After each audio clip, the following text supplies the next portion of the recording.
Chapter 226. Alas, why did I accept you as my disciple? Lord Taoist Jinghe looked at her and shook his head with a sigh. I, Qin Jinghe, have been wise all my life, but, Master? Mo Tiange glared at him. I just want to ask you something. Do you have to be like this? Alas, you're not filial. You actually talk to Master like this. Master? If she didn't say anything, he wouldn't stop sighing. Lord Taoist Jinghe glanced at her.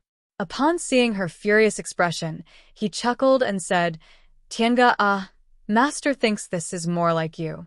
Look at you suddenly kneeling and begging for punishment. Master's heart feels creeped out. Mo Tiange said everything she wanted to say. What kind of master was this? In other words, if she wasn't fierce, this master would feel his bones were light, and he would feel uncomfortable all over. Enough, she said with a straight face. Master, was everything okay when I wasn't here? What about Shinji? Has he built his foundation? Oh, it's good, it's all good. I didn't let anyone touch your little cave abode. Shinji built his foundation 4 years after you left. He's doing very well now. Mo Tiange felt a bit relieved when she heard Shinji had built his foundation. Although she secretly left some foundation-building pills for him, Shinji's spiritual roots were poor after all, so it was hard to say whether he could build his foundation or not. 22 years had passed, so Shinji should be in his 40s now. If he still hadn't built his foundation, it would be troublesome. Some cultivators didn't fail to build their foundation only because they were old. Usually it was because they failed for a long time that their mental state became unstable, so they gradually got further and further away from building their foundation. Master, you've been teaching him all these years, right? Huh? Teaching him? I don't have that kind of thought. Lord Taoist Jinghe waved the book in his hand indifferently. Mo Tiange wrinkled her brows. Don't tell me you want Shinji to perish on his own. Seeing that she was about to get angry, Lord Taoist Jinghe smiled flatteringly and said softly, Disciple, don't be angry. Although I didn't manage that stupid boy, I found someone to manage him. Rest assured. Found someone? That's right. Your senior brothers have nothing better to do, so I found one of them to look after your child for you. This was indeed something he would do. Back then, didn't he throw her to Martial Uncle Xianin for a long time? Later, because of other matters, he had no choice but to recognize her as his disciple.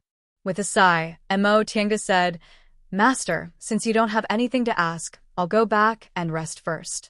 All right. He nodded hurriedly. Have a good rest. I'll have them call you if there's anything. Oh, by the way, which senior martial brother is Shinji with? I'll go get him first. This, Lord Taoist Jinghe stared at her then said cautiously, Shinji's already 40 years old now.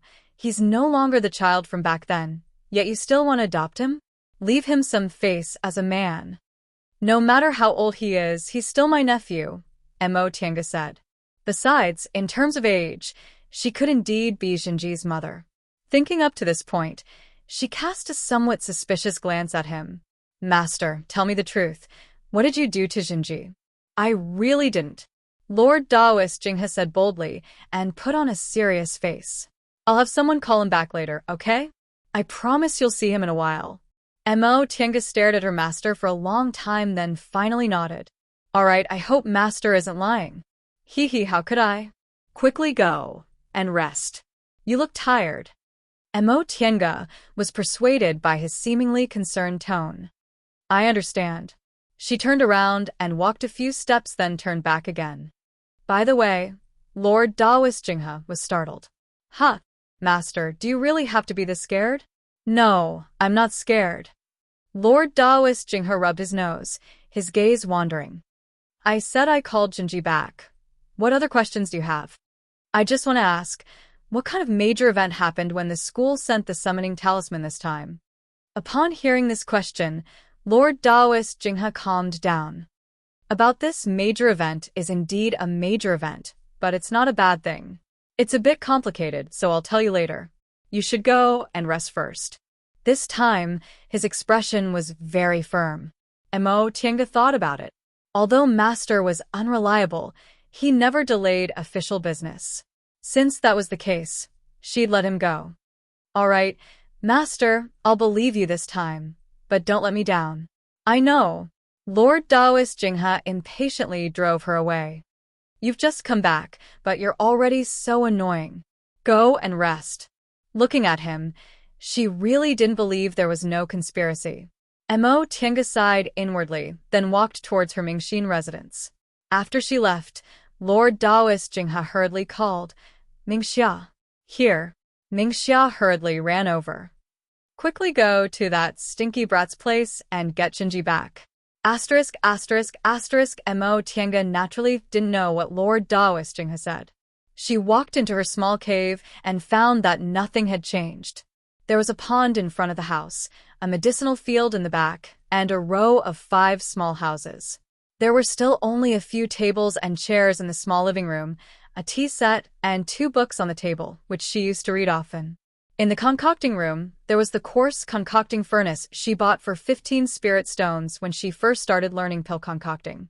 She had never used the tool concocting room, so it was empty and had nothing inside. In the lounge, Jinji's bed was still there, but there was nothing he usually used. Finally, there was her cultivation room. It was still the same as before, but it was clean and tidy. Apparently, someone cleaned it from time to time when she wasn't here. She naturally didn't think those maids did it out of kindness. Maybe it was Master's order or Jinji's doing it himself. Thinking up to this point, the corners of her mouth curled up slightly. She picked up an animal skin book from the bookshelf and casually flipped through it. In this place, someone was still thinking about her. Auntie. A somewhat unfamiliar voice came from outside. Mo Tiange turned around and saw a young man in his 20s running towards her from the door of the cultivation room. He had delicate and pleasant features, and when he smiled, there were 2 small dimples on his cheeks. Auntie. He was extremely happy to see her. Mo Tiange thought he would jump up like before, but in the end, he just ran towards her with quick steps. You're finally back. The Yi Jinji in front of her was already a foundation-building cultivator. He still looked young and his temperament was still gentle, but he gave off a feeling that he was a lot more mature. She stared at him for a long time and finally said, Jinji, you've grown up. Yi Jinji grabbed his hair and smiled embarrassedly. Auntie, why did you go out for so long? Of course I've grown up. By the way, why haven't I heard from you for so long? Are you in danger? Are you all right? I was worried to death, but Grandmaster always said I was worried for nothing. Mo Tiange sat down on the praying mat. She watched as he automatically sat in front of her and chattered about what happened after they parted.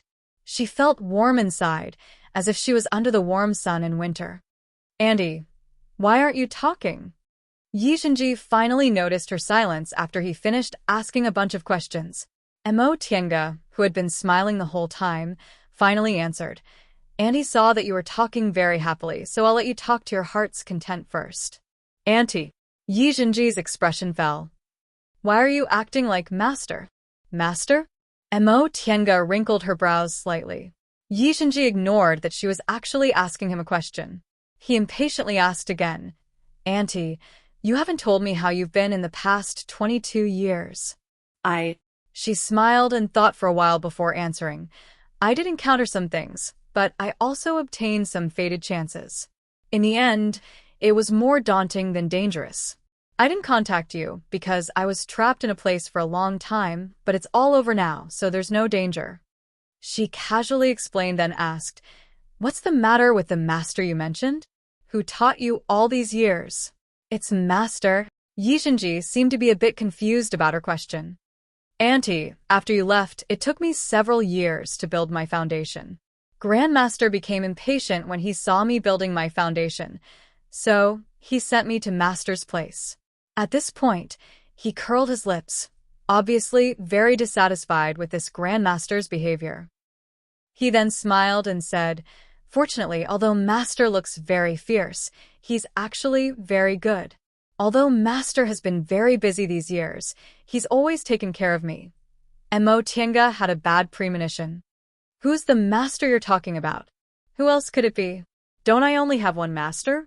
Yi Jinji looked puzzled. Mo Tiange slowly furrowed her brows, remaining silent. Auntie? Yi Jinji called her cautiously. It's nothing. She slowly smiled. Even if something happened, it wasn't Jinji's fault. It was that old pervert who schemed against her. This was really strange. She avoided everything because she didn't want to have anything to do with that senior martial brother. So why did that cheap master want to scheme against her? Great. The nephew she raised as a disciple became someone else's disciple, just like that. He called him master so intimately, completely unlike how he used to be. Realizing what she was thinking, Mo Tiange was dumbfounded. She then raised the corners of her mouth in a self-mocking manner. What kind of mentality was she having now? Was she jealous? Because she hadn't come back for more than 20 years, Jinji now had someone who might be as important as her, so she felt unhappy? Or was it because that person was him? She realized her thoughts were a bit bad. Apparently, as soon as she came back, some emotions that she'd controlled well started to spread involuntarily. She couldn't help but raise her head to look around. There was obviously no trace of them anymore. Jinji, she asked slowly, how did you get through all these years? How did your master treat you? Seeing that she didn't look unhappy, Yi Jinji finally relaxed. He thought for a moment then answered slowly. Auntie, when you sent me to Yi Clan that year, I stayed there for half a year before I came back. With Xiaohua by my side, nothing happened on the way back. After I came back, I smoothly passed the test and obtained a foundation-building pill. With Grandmaster's consent, I entered closed-door meditation to build my foundation, but I didn't succeed. Upon seeing him spreading his hands, Mo Tiange was puzzled. Didn't I give you something to take out when you built your foundation? Annie, are you talking about that bottle of medicinal pills? Yi Jinji scratched his head then said embarrassedly. I was too excited the first time and forgot about it. Upon seeing his expression, Mo Tiange shook her head helplessly. You could forget anything, but you actually forgot such an important thing. Yi Jinji said, I've never built my foundation before, so I was too excited. At this point, he couldn't help but laugh. Later, when I failed to build my foundation, I found out Auntie secretly left me a foundation-building pill. But everyone knew I failed to build my foundation, so it wasn't good for me to enter closed-door meditation again. Moreover, entering closed-door meditation again right after I failed wasn't good either, so I waited for another 3 years. This time, I finally succeeded. And at least you're not completely stupid. Auntie. Upon seeing his embarrassed expression, Mo Tiange couldn't help but laugh. Okay, continue. Yi Jinji glanced at her embarrassedly then said, After I built my foundation, I ran into a lot of cultivation problems, so I went to ask Grandmaster. In the beginning, Grandmaster gave me detailed instructions, but later, Grandmaster got impatient after I asked too many questions. He said, Master's already in the late stage of the core formation realm, but he doesn't have a disciple to serve him. As his disciple, how can I be so idle? Then he threw me to Master. Then, how did your master treat you? Master was very good. When he mentioned the word master, Yi Jinji's expression was no longer as disdainful as it was 20 years ago. Instead, it was filled with reverence. Master doesn't like to talk much, and he doesn't like to deal with people. People who don't know him always think he's cold and arrogant, but in fact, he's not like that. When I first went to him, I didn't understand anything and was quite afraid of him. But later, I felt Master was very good. He was so busy, but he taught me cultivation patiently and never became impatient. Grandmaster said he wanted me to serve Master, but Master didn't even let me serve him tea or water. Yi Jinji talked nonstop for a long time, but Mo Tiange didn't say a single word until the end. Auntie, are you unhappy? After a long time, Mo Tiange finally sighed. No, you're very good. In the end, that old guy still got his way. He probably didn't have good intentions when he suggested that in the beginning, right? Fine, I should be happy that someone is good to Jinji. As for that old guy, don't think he really won. Chapter 227. After they talked about their feelings after parting, Yijinji looked at Mo Tiange and mumbled. He wanted to say something but couldn't. Mo Tiange was puzzled. What? Is there something you want to say? What can't you say to me? Yijinji looked at her awkwardly and said carefully, Auntie, you're back, so I should also come back. But Master treats me so well. If I leave as soon as you come back, wouldn't that be bad? So that's the problem. Mo Tiange smiled. It's good that you have the heart. Now that you're not a child and a foundation-building cultivator, there's no reason for you to live in my small cave. Besides, he's your master, so you should serve him. But, Auntie, you... Yijinji hesitated. I don't want you to live alone. Mo Tiange shook her head. I'm not a child. Besides, I'm about to enter closed-door meditation to advance to the core formation realm, which will take at least 20 to 30 years. Even if you come back, I can't take care of you. You don't have to feel embarrassed. You should go back, Mo Tiange said faintly. Since your master treats you well, you should also fulfill your filial duties as a disciple.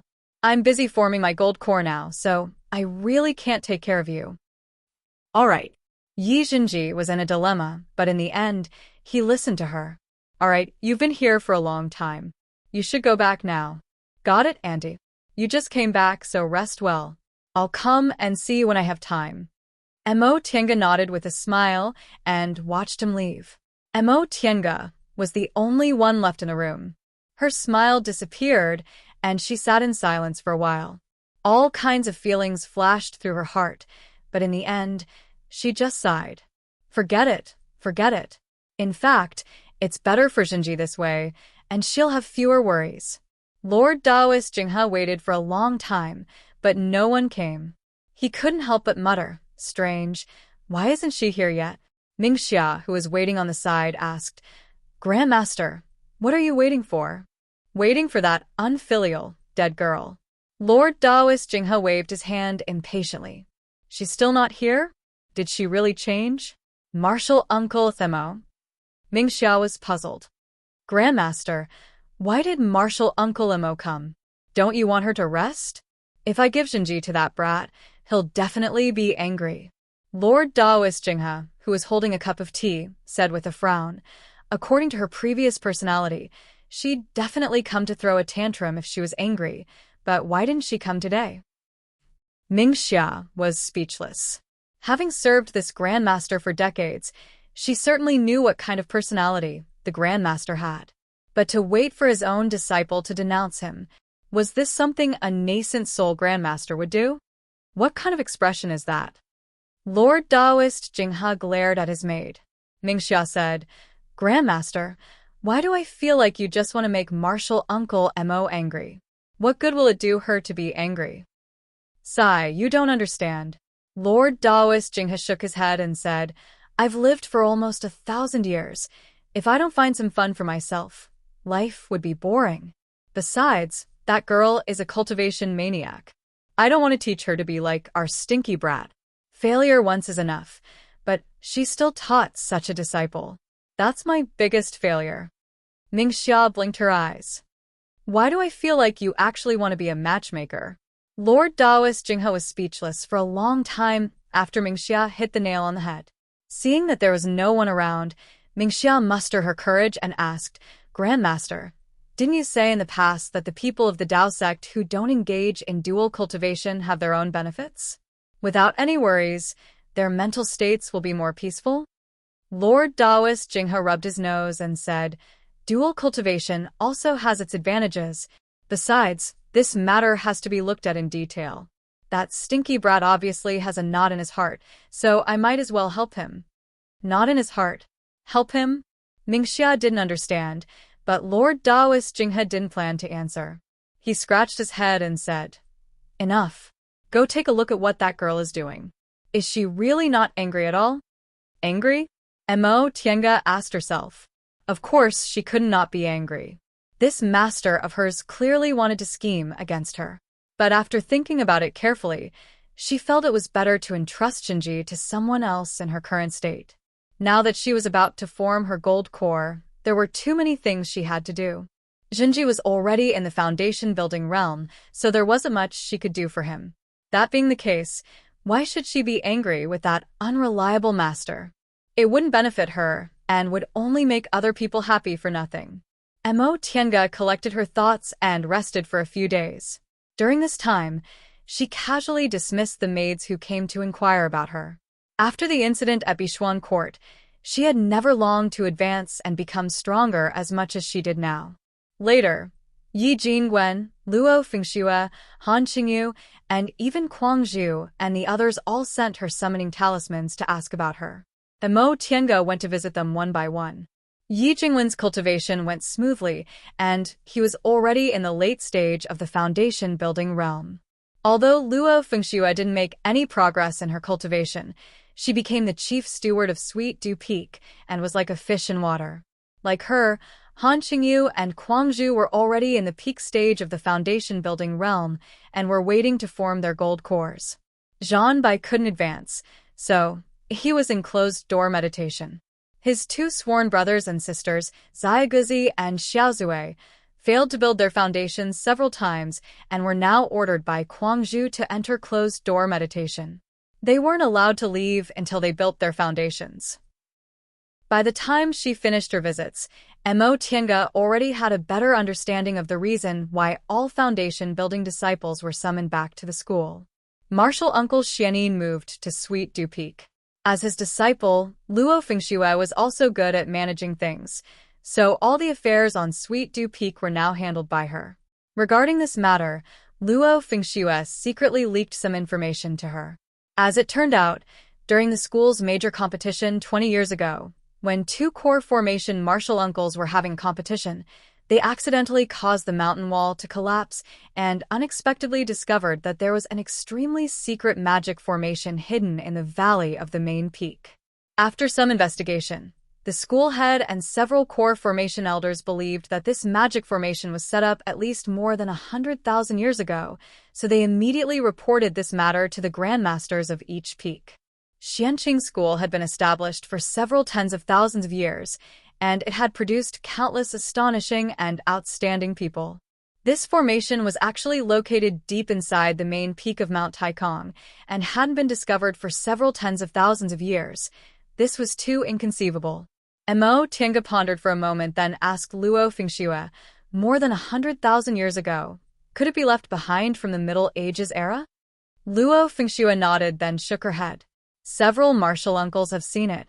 That's indeed what they think, but they're not sure. According to legend, after several million years in the distant past era, the human world was almost destroyed during the Great War between the immortals and the devils. Only a few people survived, and the immortals and devils were separated from the human world. From then on, it was known as the Middle Ages era. Mo Tiange once heard Lord Daoist Jinghe talk about this ancient legend. Lord Daoist Jinghe believed that the world came from nothing and that God had always been adjusting the rules of the human world. In the distant past era, God was also in the human world. Later, they discovered that it was best for God not to interfere with the development of the human world, so God left the human world. Then, at the end of the distant past era, the Great War between the immortals and the devils led to a catastrophe. This period of time was known as the Death of Gods. Because the etiquette in the human world collapsed, demons and devils ran amok, but God didn't care, so the human world was almost destroyed. In the end, the immortals and devils who cultivated and achieved the Tao also left the human world. Then came the Middle Ages era. There were no god, immortals, or devils, but there was abundant spiritual aura and resources like in the distant past era. As a result, cultivators and devil cultivators developed too fast, so the righteous and devil cultivators fought again. This time, the world changed and the sea turned into mulberry fields. Later, the human world finally stabilized. There was no more rich spiritual aura and natural treasures that could be seen everywhere. Whether it was cultivators or devil cultivators, they all struggled to survive. There was no longer any news of people ascending. Righteous and devil cultivators still fought, but they no longer had the power to destroy the world. In the end, Lord Daoist Jinghe said, God is the ruler of the world, while immortals and devils represent good and evil. Good and evil can't coexist since ancient times, so they're natural enemies. Although God doesn't care about the human world anymore, everything in the human world is in their hands. The power of immortals and devils is too great, so they separated the immortal world and the devil world and let the world be destroyed. Cultivators and devil cultivators are too powerful, so when the Middle Ages era ended, the world changed, and the world no longer had abundant spiritual aura. From the moment the world was born, if the development of the human world wasn't satisfactory, it would be destroyed and rebuilt. We're all puppets in God's hands. Even if we're successful in our cultivation, we'll just be higher-level puppets. These words were indeed shocking to foundation-building cultivators. Mo Tiange thought for a long time and asked, then why do we cultivate? What if we can't achieve the great Tao in the end? Lord Taoist Jinghe said, silly girl, even high-level puppets are better than low-level puppets. Besides, the great Tao isn't necessarily hopeless. This is just master's deduction. You've seen deification cultivators. Are they happy? She remembered Zhong Muling and Yuan Bao and said hesitantly, they said they're already equivalent to God in the human world. Correct. The world will always be destroyed and rebuilt, but what does that have to do with us? The distant past era has been millions of years, and the Middle Ages era has been hundreds of thousands of years. Can we live that long? We're not deification cultivators, so how do we know we can't achieve the great Tao? After we become deification, if we can become immortals and reach the immortal world, can we seek the next step? Can we cultivate and become God in the end? In the end, Lord Taoist Jinghe said, as long as there's hope for the great Tao, it's worth fighting for. What does the change in the world have to do with us? In the Middle Ages era, the spiritual aura was as abundant as in the distant past era. Many things were inherited from the distant past era and were extremely powerful. After discovering this magic formation, several martial uncles and I immersed ourselves in studying it for more than 10 years. In the end, we finally discovered that this magic formation was used by a certain cultivation group in the Middle Ages era to train its disciples. Luo Fengxue pulled Mo Tiange back from her thoughts. She pondered for a moment and asked, what can we get from here? Luo Fengxue said, spiritual plants. Mo Tiange was stunned. After so many years, these spiritual plants can't be used anymore, right? Luo Fengxue smiled. That's not true. In fact, this magic formation doesn't reward disciples with spiritual plants. After more than 100,000 years, those things can't be used anymore. Instead, the spiritual plants growing inside might be very ordinary at that time, but after more than 100,000 years, they're the most precious treasures. I see. Mo Tiange pondered for a moment, then asked, in the distant past era, there must have been a lot of high-level cultivators.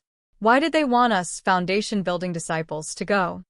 Luo Fengxue said, Tiange, don't forget that high-level cultivators back then were much more powerful than they are now. This magic formation automatically adjusts the difficulty of the disciples who enter according to their cultivation levels. Several martial uncles have tried it, but nascent soul and core formation cultivators couldn't pass many tests. Foundation-building disciples, on the other hand, managed to pass a bit more. Chapter 228. Mo Tiange thought about it and understood what Luo Fengxue meant. In the Middle Ages, spiritual aura and materials were richer than today's, so although those cultivators were in the same realm as today's cultivators, their methods were much more powerful. In particular, cultivators in the core formation realm and above could unleash the full power of magic weapons, and the materials used in those magic weapons were much better than today's. Therefore, core formation and nascent soul cultivators were much weaker than cultivators in the Middle Ages, which was why they couldn't move an inch inside this magic formation. On the other hand, foundation-building cultivators couldn't unleash the full power of magic weapons even if they used magic weapons, so the gap between them and cultivators in the Middle Ages was smaller.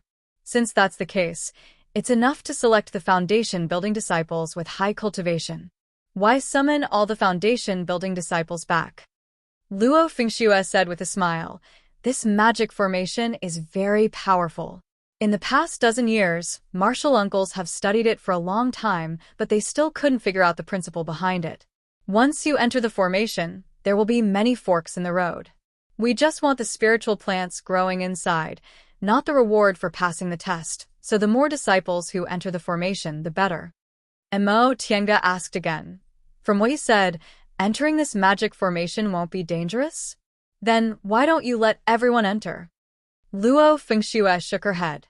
The activation of this magic formation only depends on the cultivation level of the person with the highest cultivation level. If a core formation cultivator enters, its power will greatly increase, so it's best to let a group of cultivators in the same realm enter.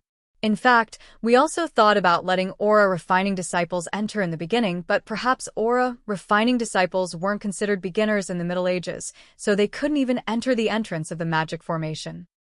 I see, Mo Tienga murmured. A well-preserved magic formation from the Middle Ages with ancient spiritual plants growing inside was a huge opportunity for Xianqing School's development. It was no wonder those martial uncles couldn't calm down and directly summoned all the foundation-building disciples back. Luo Fengxue said, but Tienga, you still have to prepare some things. Although this magic formation doesn't hurt people, if you don't pass it, you'll be transported out. The spiritual aura needed to activate this magic formation is really too much. The martial uncles estimated that this kind of large-scale activation can only happen once every 50 years. Moreover, the reward this time is quite generous. Medicinal pills will be distributed according to the amount of spiritual plants you collect. The more tests you pass, the more spiritual plants you can collect, and the more rewards you'll get. I understand. Mo Tienga thanked him, then returned to Clear Spring Peak. Since this was the inside story, a disciple in the peak stage of the foundation-building realm like her was definitely someone the school had high hopes for. In that case, she really had to prepare a bit more. After all, she couldn't lose her master's face. With these thoughts in mind, Zhang Xian walked toward Shangqing Palace. Before he reached the entrance, he heard a voice coming from the entrance. Who are you? How dare you stop me? A domineering and arrogant woman's voice rang out. Mo Tienga was astonished. There was actually someone in Shangqing Palace who dared to make such a racket? Raising his head to look, he saw a woman in her 20s scolding the gatekeeper disciple in a domineering manner. Looking at her cultivation, she was only at the middle stage of foundation establishment. The disciple glared at the woman and said coldly, "Who are you, senior sister? This is Grandmaster Jinghe's Immortal's Cave. Without being summoned, no one is allowed to enter. Even if they weren't elite disciples, those who were able to guard the door for their Grandmaster were the cream of the crop among the ordinary disciples. It would be strange if they weren't annoyed by this woman's arrogant attitude." Who am I? The woman pointed at her own nose and said angrily, "I haven't been back for several decades, yet you already don't know who I am." Nevertheless, the gatekeeper disciple still refused to retreat even half a step. He stared at her coldly and said, "Senior sister, please leave. If you keep acting like this, I'll have no choice but to drive you out." You. Upon hearing the word drive, the woman flew into a rage. But before she could get angry, the gatekeeper disciple saw Mo Tienga approaching. His smile changed and he said politely and respectfully, "Martial Uncle Mo, you're back." Mo Tienga nodded and said, "N." She then walked inside. The gatekeeper disciple naturally wouldn't stop her, but just as Mo Tienga took a step, a shout came from behind her. "You're not allowed to enter?" Mo Tienga turned her head. It was this arrogant woman. Before she could say anything, the gatekeeper disciple already shouted, "Senior sister, you can't be rude to Martial Uncle Mo." The woman's face was completely red. She looked both angry and angry. Her gaze swept over Mo Tienga, but it was filled with hostility. Who is she? Why can she enter? The gatekeeper disciple said coldly, "This is Martial Uncle Mo, Grandmaster's disciple. Of course she can enter." What? The woman was shocked. Her hostility towards Mo Tienga became even stronger. Mo Tienga didn't feel like saying anything. She just turned around and entered Shangqing Palace. No matter who this person was, her arrogant and domineering appearance was really annoying, so she didn't feel like paying attention to her. She bypassed the screen wall and stepped into the hall, only to see Lord Daoist Jinghe chatting and laughing with Wei Yu and Qingxue. "Master," she called out. Lord Daoist Jinghe turned his head and said, "Oh." He then continued to say, "There was one time when Grandmaster saw an old woman in Shisha. She was really funny. Her face was obviously full of wrinkles, but she always held her orchid-shaped fingers and thought her beauty was unparalleled." As he spoke, he even imitated other people's orchid-shaped fingers and said angrily, "Hateful." Mo Tiange instantly had goosebumps all over her body. This master, doesn't he feel ashamed doing this kind of thing? Wei Yu and Qingxue naturally didn't think so. The two of them giggled and even urged him, "Grandmaster, what else?" Mo Tiange's face darkened. "Master." Lord Daoist Jinghe finally looked her in the eye. He said with dissatisfaction, "Master, I'm talking happily. If you have something to say it later." Mo Tiange glared at Wei Yu and Qingxue, signaling them to leave. Although Wei Yu and Qingxue were reluctant, Marshal Uncle Mo's prestige from back then was still there, so they bowed and were about to leave. "Wait." Mo Tiange stopped them. "It's noisy outside. Go take a look. If there's nothing else, dismiss them." There was a formation at the door, so the two of them didn't know what was going on outside. Upon hearing what Mo Tiange said, they hurriedly answered, "Yes." After the two maids left, Lord Daoist Jinghe felt even more bored. He snorted and said, "What? If you have something to say it quickly." "Master, who's that person outside?" Wei Yu and Qingxue were just maids, so they didn't dare to spread their divine senses at will. However, this was Shangqing Palace on Clear Spring Peak. She wouldn't believe Lord Daoist Jinghe didn't know anything about what was going on outside. "Oh, that girl?" Lord Daoist Jinghe picked up a few peanuts and tossed them around. "Don't mind her. She hasn't made any progress in dozens of years. Let her get the cold shoulder for once." Although he looked like he didn't care, Mo Tiange saw the sadness in his eyes. Thinking of that woman's behavior and what the two of them said, she had a rough idea of what was going on. If that was the case, she shouldn't care about this matter, so she didn't say much. Instead, she asked, "Master, I heard from Qingxue that they called us back this time because a magic formation was found in the valley on the main peak. At that time, all the foundation building disciples are going to go in and collect spiritual plants, right?" "Oh, Qingxue told you?" Lord Daoist Jinghe finally looked at her. He pointed at the chair in front of him and asked her to sit down. "Then what do you think?" "Of course it depends on what Master thinks." Mo Tiange picked up a book on the small table and flipped through it. "Do you want me to show off my invincible might, or do you want me to remain silent? Say it." Lord Daoist Jinghe was a bit interested in her appearance. "You're very confident. As your disciple, how can I not be confident?" What she said made Lord Daoist Jinghe very happy. "It seems you've made a lot of progress in the past 20-odd years. Tell me what happened." "Master, didn't you say I'd be fine as long as you felt my meridians and I didn't need to ask anything?" Lord Daoist Jinghe glared at her. "Damn girl, don't say it if you don't want to say it." There wasn't even a message from you for more than 20 years. Fortunately, I asked for your blood essence before I left. Otherwise, I would have thought you died outside." Mo Tiange said helplessly, "I really almost died outside. It's not that I didn't want to send a message back, but I was trapped for 20 years and couldn't move. What could I do?" "Trapped for 20 years?" Lord Daoist Jinghe raised his eyebrows, looking quite interested. "What happened? What were you trapped by for 20 years?" Thus, Mo Tiange roughly told him what happened in the past 22 years. In the end, when she mentioned Bishuan Court inviting her to be a guest elder, she asked, "Master, what I did shouldn't violate the school's rules, right? In any case, I'm just a guest elder. I don't need to manage things." Lord Daoist Jinghe listened with great interest and waved his hand. "You're just a guest elder of a small cultivation group. What's the matter? You said that devil cultivator can actually cultivate dead aura?" "Yes, and he can also use dead aura to attack. I remember when I first met him, He was only in the late stage of the foundation building realm, but after he was surrounded by dead aura, his cultivation level soared to the core formation realm, and his cultivation level even soared again in fights of magical power. Master, there's actually such an evil technique in this world? If that's the case, isn't the cultivation level of devil cultivators much higher than cultivators of the righteous path? Lord Taoist Jinghe frowned and pondered while shaking his head. No, that person isn't an ordinary devil cultivator. In the past, I've also been to the territory of devil cultivators.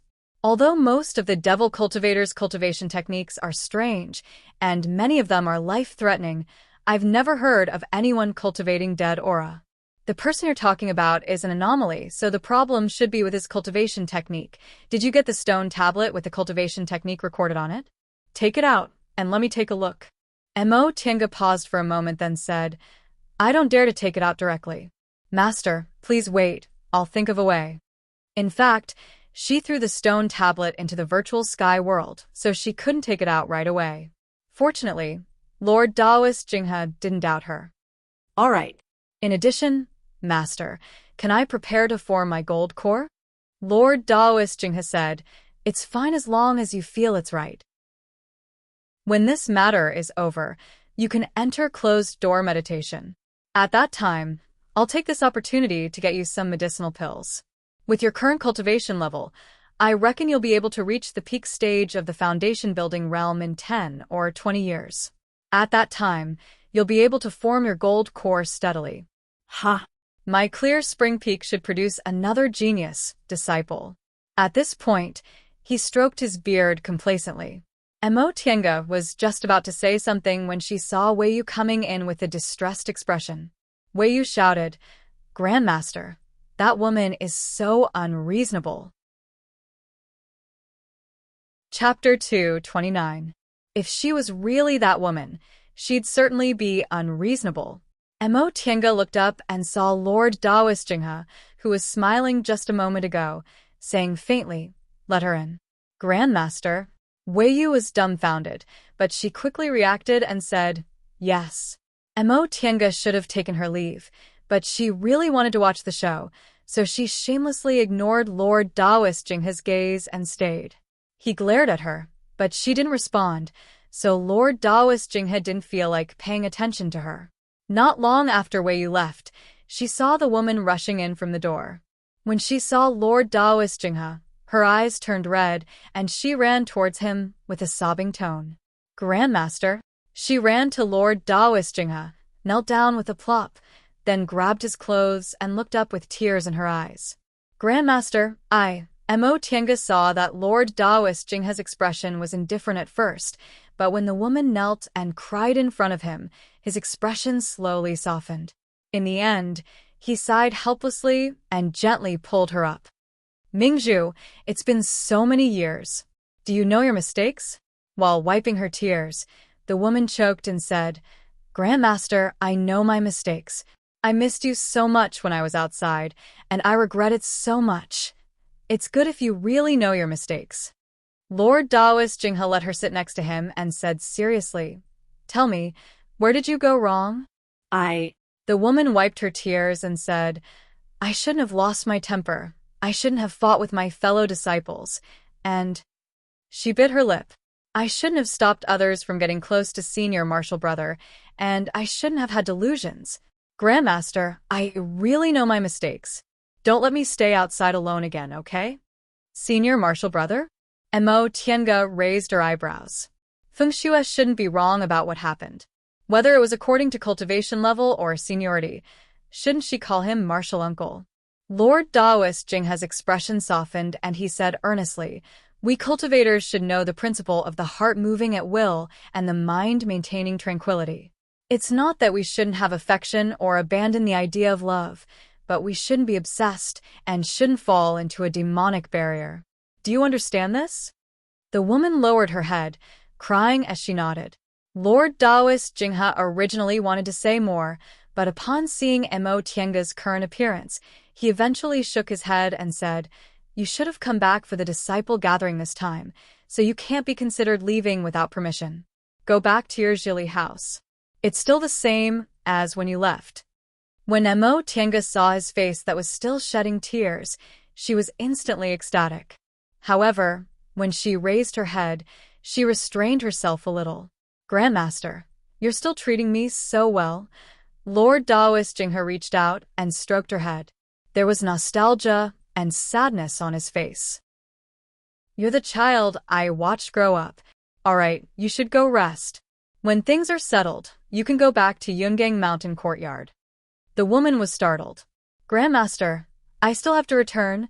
Lord Daoist Jinghe smiled faintly, his face devoid of any extra expression. You should go rest. You must be very tired after rushing back from such a long distance. If you have anything to say it later. The woman's expression changed. She opened her mouth as if she wanted to say something, but in the end, she held back. She stood up and bowed. Grandmaster, I'll be leaving first. Lord Daoist Jinghe nodded, then closed his eyes, looking like he was meditating. The woman had no choice but to clench her teeth and leave.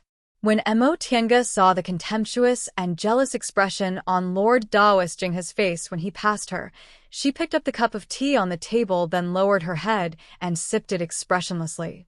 When the footsteps disappeared and the hall became quiet again, Lord Daoist Jinghe finally opened his eyes.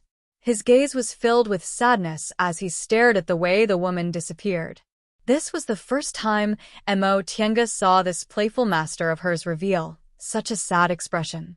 For a split second, she suddenly felt jealous of the woman who just left. Although her master never put on airs in front of her and allowed her to be impolite, he never looked at her with this kind of gaze. Such a gaze when looking at a precious child.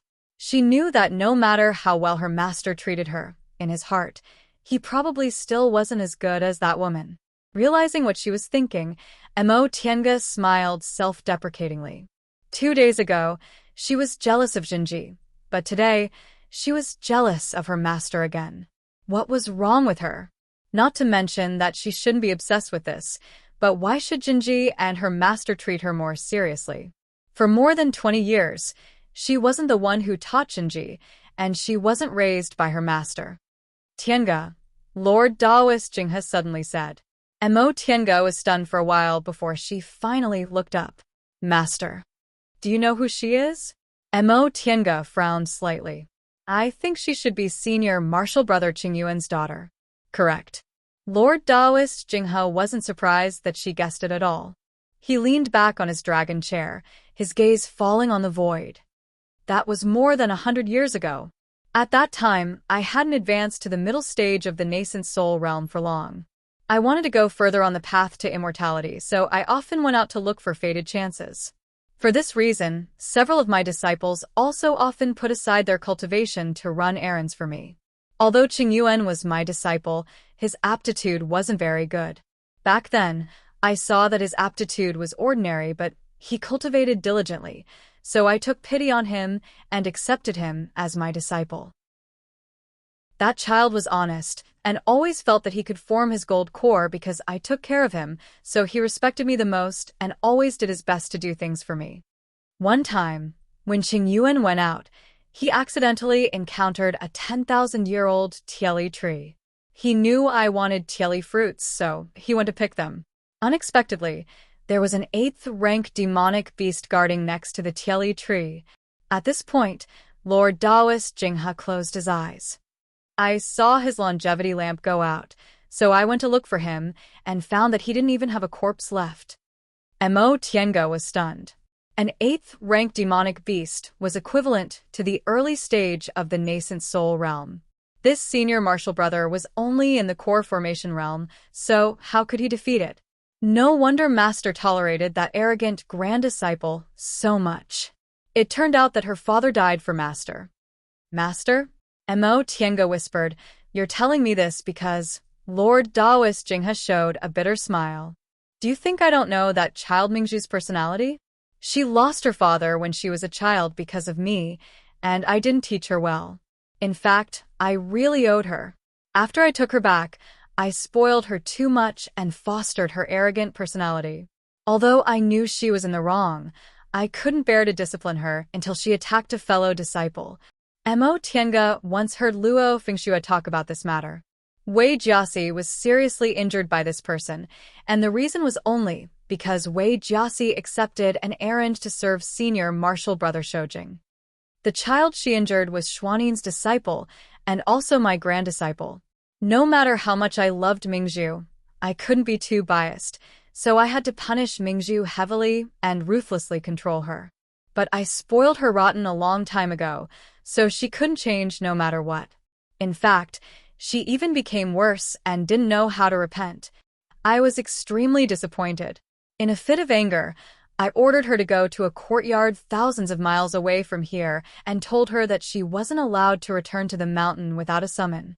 Mo Tiange listened in silence for a while, then asked, "Master, do you want me to be lenient with her?" Lord Daoist Jinghe stared at her, then said with a sigh, "You're a smart person. You must have clearly understood what I meant just now. It's been 60 years since I ordered her to go to the courtyard. That child should have suffered a lot, but looking at her now, how could she show even the slightest bit of remorse? It's been 60 years. The disciples guarding the gate and my maids have all been replaced, so how could I possibly recognize her? She came back, but she didn't tell anyone to report to me and just kept pestering me."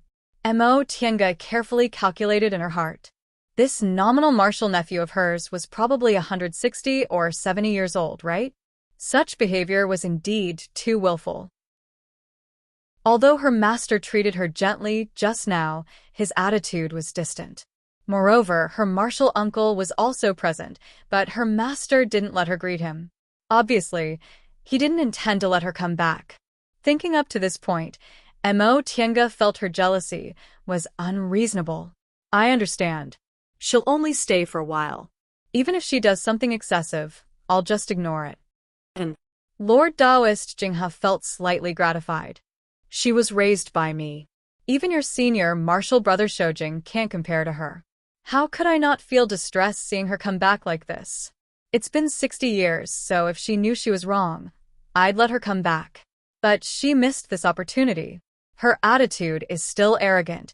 Her cultivation level hasn't improved in the slightest, and she even learned to deceive me.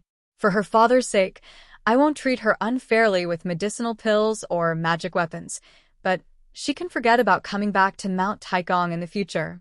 Upon seeing the cold expression on her master's usually smiling face, Mo Tiange knew he was really angry. That woman was really stupid. She pretended to be tearful in front of her master, but she didn't know how to hide her expression. How could a dignified, nascent soul cultivator be easily fooled? This kind of stupidity, thinking herself smart, was more terrifying than simply not being smart. Master, don't be too sad. This matter really can't be blamed on you. She grew up with senior martial brother Shoujing, but isn't senior martial brother Shoujing doing well? Whether it's the path of cultivation or the path of life, one has to walk on their own. If they don't make progress, what else can they do? Lord Daoist Jinghe shook his head. How could he not know Mo Tiange was trying to comfort him? Teaching in accordance with her aptitude. Master doesn't know how to educate a child. I always thought it was okay to spoil her a little since she was a girl, so she made mistakes again and again. Forget it, forget it. I've given her so many chances, but she didn't repent at all, and even learn to play tricks. Since that's the case, I'll let her stay in the other courtyard for the rest of her life. When she changes, I'll let her come back. Although he said that, Mo Tiange knew Lord Daoist Jinghe had given up. She didn't know whether she should feel jealous or sympathetic towards that woman. Her master said so many things, hoping she could be a little more tolerant. Obviously, he still loved her very much, but the implication was that he would let her spend the rest of her life in the other courtyard and was too lazy to even remind her of her mistakes.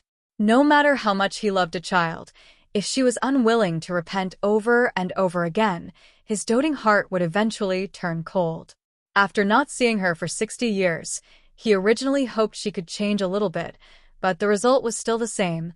How could he not be disappointed? Mo Tiange asked herself. If she were in his shoes, she probably wouldn't even want to see her anymore, let alone her master who treated her so gently. Her master usually didn't behave properly, but He was so sad because of her. It could be seen how much he loved her in the past, but she didn't know how to cherish her good fortune. This woman really wasn't pitiful at all. Chapter 230. What amused Mo Tiange was that another woman came to Shangqing Palace, and she was even the arrogant and despotic kind. Mei Mei, Lan, Zhu Zhu, Qin, Qi, Hua, and Hua. Those people finally understood her good points, so they immediately changed their personalities and ran to her every 2 or 3 days. Not only did they inform her, but they also fanned the flames. Afterward, not only did she know everything about this woman, but she also knew what she did every day, who she met, and why she got angry. This nominal martial niece was called Wan Mingzhu. When senior martial brother Qingyuan died, she was only 5 or 6 years old. At an age when she didn't understand anything, she was taken to her master's side and taught by him personally. At the same time, her master returned to the Qin clan in the secular world and took back senior martial brother Shoujing. The two of them were about the same age. They cultivated and lived together since they were little. One lived in Mingxin residence, while the other lived in the Zhili building next door. They could be said to be childhood sweethearts.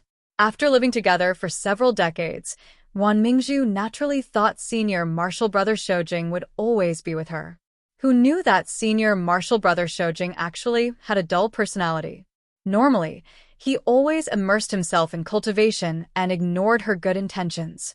She was annoyed and wanted her grandmaster, who loved her, to make decisions for her, but it was useless for others to make decisions for her.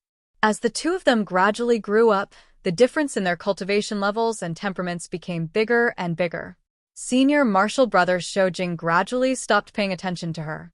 If he wasn't immersed in cultivation, he would travel around and never stay in the cave. Wan Mingzhu had long been accustomed to everything being hers. Whenever she wanted something, her grandmaster who loved her would immediately give it to her. How could she stand senior martial brother Shoujing ignoring her? The more she couldn't get something, the more she wanted it. However, the distance between them grew bigger and bigger as their cultivation levels fell apart. After they advanced to the core formation realm, senior martial brother Shoujing moved out of Shangqing Palace. Wan Mingzhu didn't think she should cultivate diligently, but she kept making things difficult for the female disciples who worked for senior martial brother Shoujing. In the end, it finally led to a disaster. These words were passed to her by Xiuqin and the others. They didn't like this senior martial sister Wan, but they couldn't do anything because they were hindered by their grandmaster, so they hoped Mo Tiange would take the lead and teach her a lesson. Unfortunately, Mo Tiange didn't listen at all. She just immersed herself in her own business, making them very disappointed. Of course, she knew Wan Mingzhu was very angry because her master wouldn't let her come back, so she kept causing trouble to the maids. However, she had already promised her master that she could only pretend to be deaf and mute. Besides, Wan Mingzhu didn't provoke her, so why would she look for trouble with her? Since this matter didn't concern her, Mo Tiange had always been very calm. Martial Uncle Mo, I heard this senior martial sister, Wan calls martial uncle Shoujing's senior martial brother. Mo Tiange, who was sitting in front of Mingxin Residence's pool, held Feifei in her arms and fed it. She uttered a nonchalant "N." Seeing that she didn't respond, Qingqi rolled her eyes and continued, I heard that Grandmaster wanted senior martial sister Wan to change her way of addressing him, but senior martial sister Wan refused even if she died. Martial uncle Shoujing didn't care either. Mo Tiange continued to calmly respond with an N. Xiuqin had no choice but to ask, Martial Uncle Mo, do you have any ideas? Mo Tiange fed a spirit fruit to Feifei, then let it wander on its own. She then said, I don't have any thoughts. Xiuqin and Qingqi looked at each other, unwilling to give up. Don't you think that senior sister Wan is too that? Unfortunately, Mo Tiange just stared at them with a faint smile on her face. It was only after she stared at them that she finally said, Then what do you want? Do you want me to teach her a lesson? Xiuqin and Qingqi chuckled, then whispered, This senior martial sister Wan is very dissatisfied with you. Martial uncle. She heard that you're living in Mingxin residence now, and almost smashed her own house. Although she endured it in the end, she's been cursing you behind your back. Right. Qingqi took over the conversation. I heard everything that day. Senior Martial Sister Wan said you're just a foundation-building cultivator, so why did Grandmaster look at you differently? Why did you have to worship Grandmaster as your master? Why did you have to live in Mingxin residence? She also said that you think highly of yourself and that Grandmaster likes her the most. While listening to Xiuqin and Qingqi's gossip, Mo Tiange flipped through the book in her hand. When she heard this, she finally looked up. Xiuqin and Qingqi were secretly delighted, thinking they managed to persuade her. Unexpectedly, Mo Tiange just said, "Don't you think Master doesn't know you're gossiping here?" Xiuqin and Qingqi paused, speechless. How could matters in Shangqing Palace escape Grandmaster's eyes? It all depended on Grandmaster's attitude. Mo Tiange smiled, then stood up and knocked on their shoulders with her book. Why are you paying so much attention to someone who's going to leave sooner or later? She thinks she's smart, so why are you so stupid? Xiuqin and Qingqi glanced at each other and suddenly understood. They immediately smiled and said, "Martial Uncle Mo, thank you for your advice." Mo Tiange waved her hand and said nothing, planning to go back to the cultivation room. But right at that moment, she heard a voice outside. Wow. What's this? It's so cute. Mo Tiange raised her head to look at the entrance of Mingxin residence and frowned. When Xiuqin and Qingqi saw this, they hurriedly walked out. Not long after, the voices of two people could be heard. Greetings to Senior Martial Sister Wan. And Wan Mingzhu's arrogant voice sounded as if they were calling her martial uncle. Senior Martial Sister Wan, Xiuqin said, "This is Martial Uncle Mo's spiritual beast." And? Wan Mingzhu's voice rose slightly. Really? What kind of spiritual beast is it? How come I've never seen it before? Qingqi answered, "This is a feifei. Martial Uncle Mo found it in the Eastern Sea. It's very rare." Feifei? Wan Mingzhu obviously hadn't heard of it. She said happily, "It looks like a raccoon. Its whole body is golden. So cute." Feifei's appearance could be loved by all women. Its whole body was golden without a single strand of hair of other colors. It had round eyes, a pointed tail, and short limbs. It was also very intelligent. Even Xiaohua from back then couldn't compare to it in terms of cuteness. When Mo Tiange brought Feifei home, Qin, Qi, Xu, Hua, and the others came to look at it from time to time. Feifei had a gentle temperament and didn't get angry when they teased it, so it was very lovable. However, they knew Mo Tiange attached great importance to this spiritual beast, so even if they were teasing it, they were still careful. Now they cautiously reminded her, "Senior Martial Sister Wan, Feifei is a second-rank spiritual beast." Of course I saw it. Wan Mingzhu answered unhappily. After a while, she said, "This is Martial Uncle Mo's? Where is she?" When she called Martial Uncle Mo, she was very reluctant. When she asked where she was, she didn't seem to respect her at all. Qingqi said, "Martial Uncle Mo is in Mingxin residence." "Senior Martial Sister Wan, do you want to pay a visit?" Pay a visit? Wan Mingzhu seemed to dislike this word. After a while, she finally said, "All right."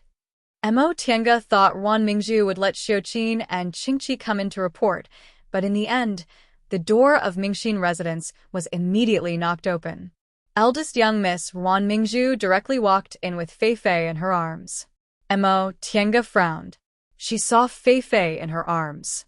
With a single thought, Feifei immediately broke free, jumped out of Wan Mingzhu's arms, and ran towards her. Hey! Wan Mingzhu shouted, "Why are you running?" She was about to chase after her. Mo Tiange held Feifei with a faint gaze. "Is there a problem?" Seeing Feifei jumping into Mo Tiange's arms and ignoring her, Wan Mingzhu glared at her angrily for a while before she finally remembered her master. She slightly curbed her sloppiness and said, "Martial Uncle Mo, can you give me this Feifei?" Although it was a question, from the way she addressed Feifei to the content, there wasn't the slightest sincerity. From beginning to end, she didn't even salute. Mo Tiange said, "This is my contractual spiritual beast. I'm afraid I can't." Upon hearing her refusal and seeing her cold attitude, Wan Mingzhu immediately raised her brows and shouted, "Then cancel the contract." Mo Tiange still had no expression, but Xiuqin and Qingqi cried out in alarm. Senior Martial Sister Wan. In Kunwu, spiritual beasts generally recognized their masters before they were hatched. This kind of contract usually couldn't be cancelled in their entire lives. If they wanted to cancel it, the master's blood essence would be damaged.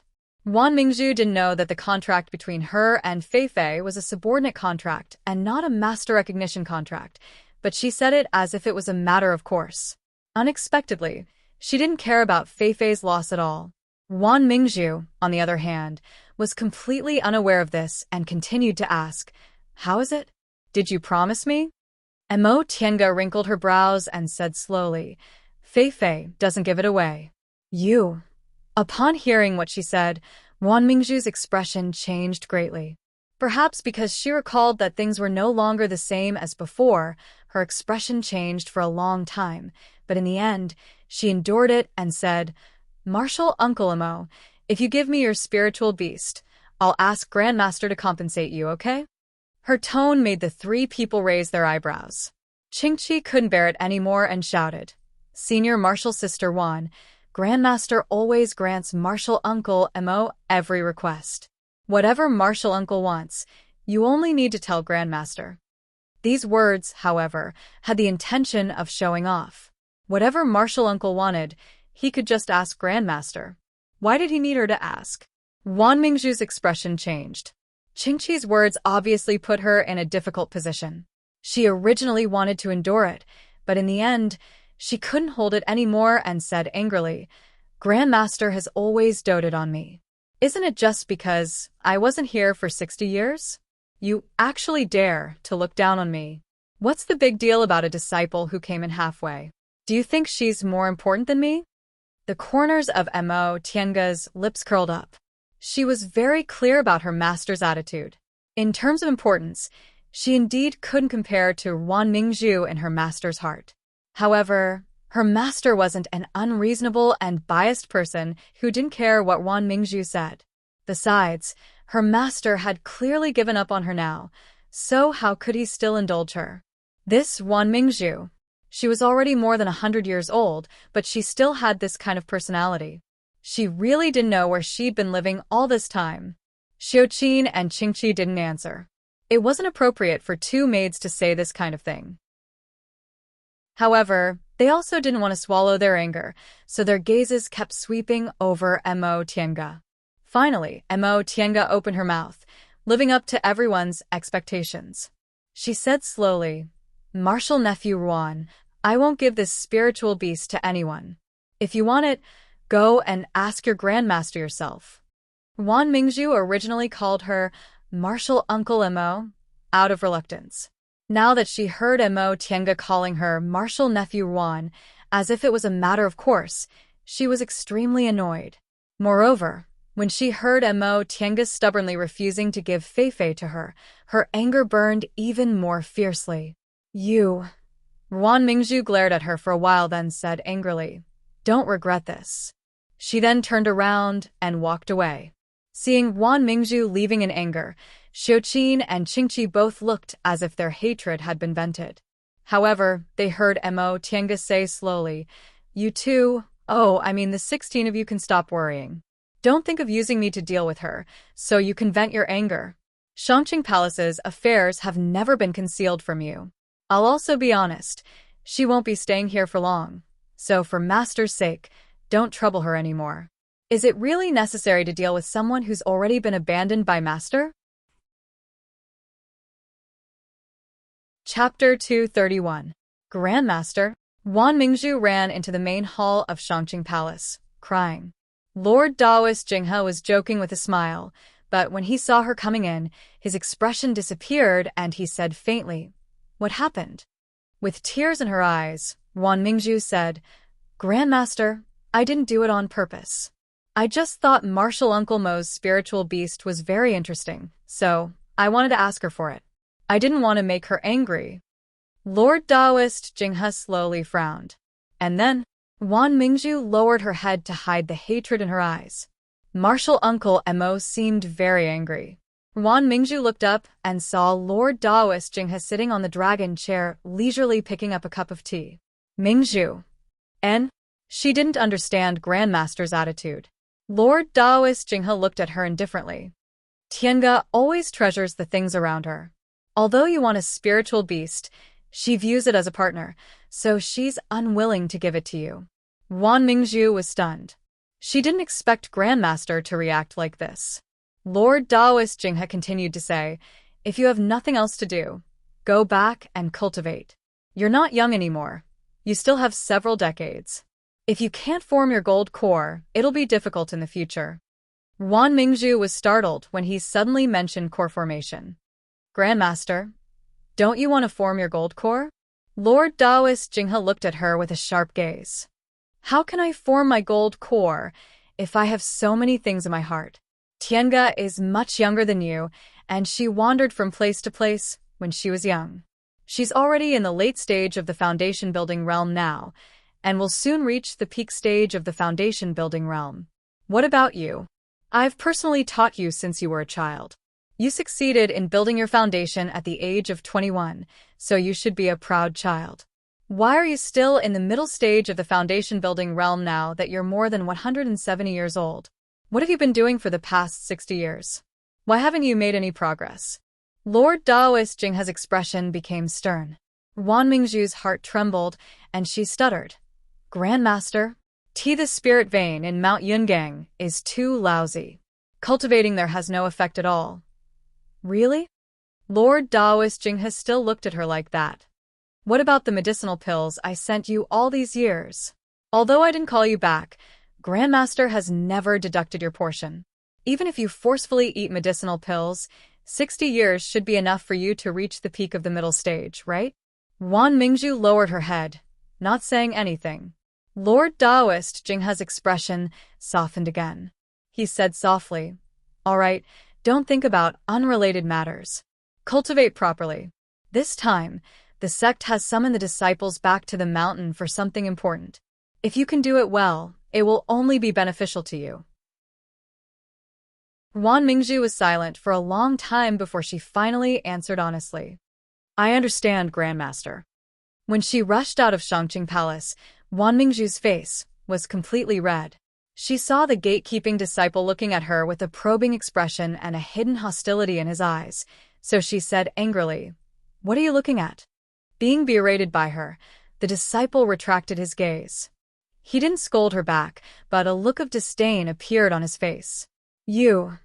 Just as Wan Mingju was about to lose her temper, she remembered this was the entrance of Shangqing Palace, so she clenched her teeth and endured it.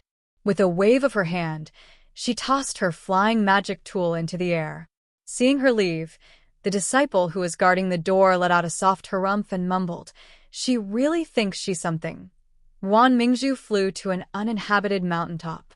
After looking at it for quite a while, she finally confirmed that was her destination. She landed on the ground and walked towards the well-hidden cave abode. Senior brother, are you there? I'm Mingju.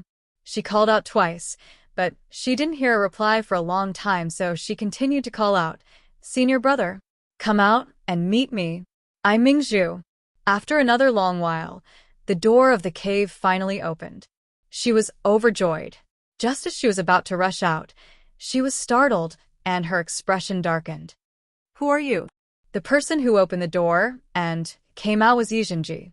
When he saw Wan Mingju, he was also stunned. Who are you? Wan Mingju's expression darkened.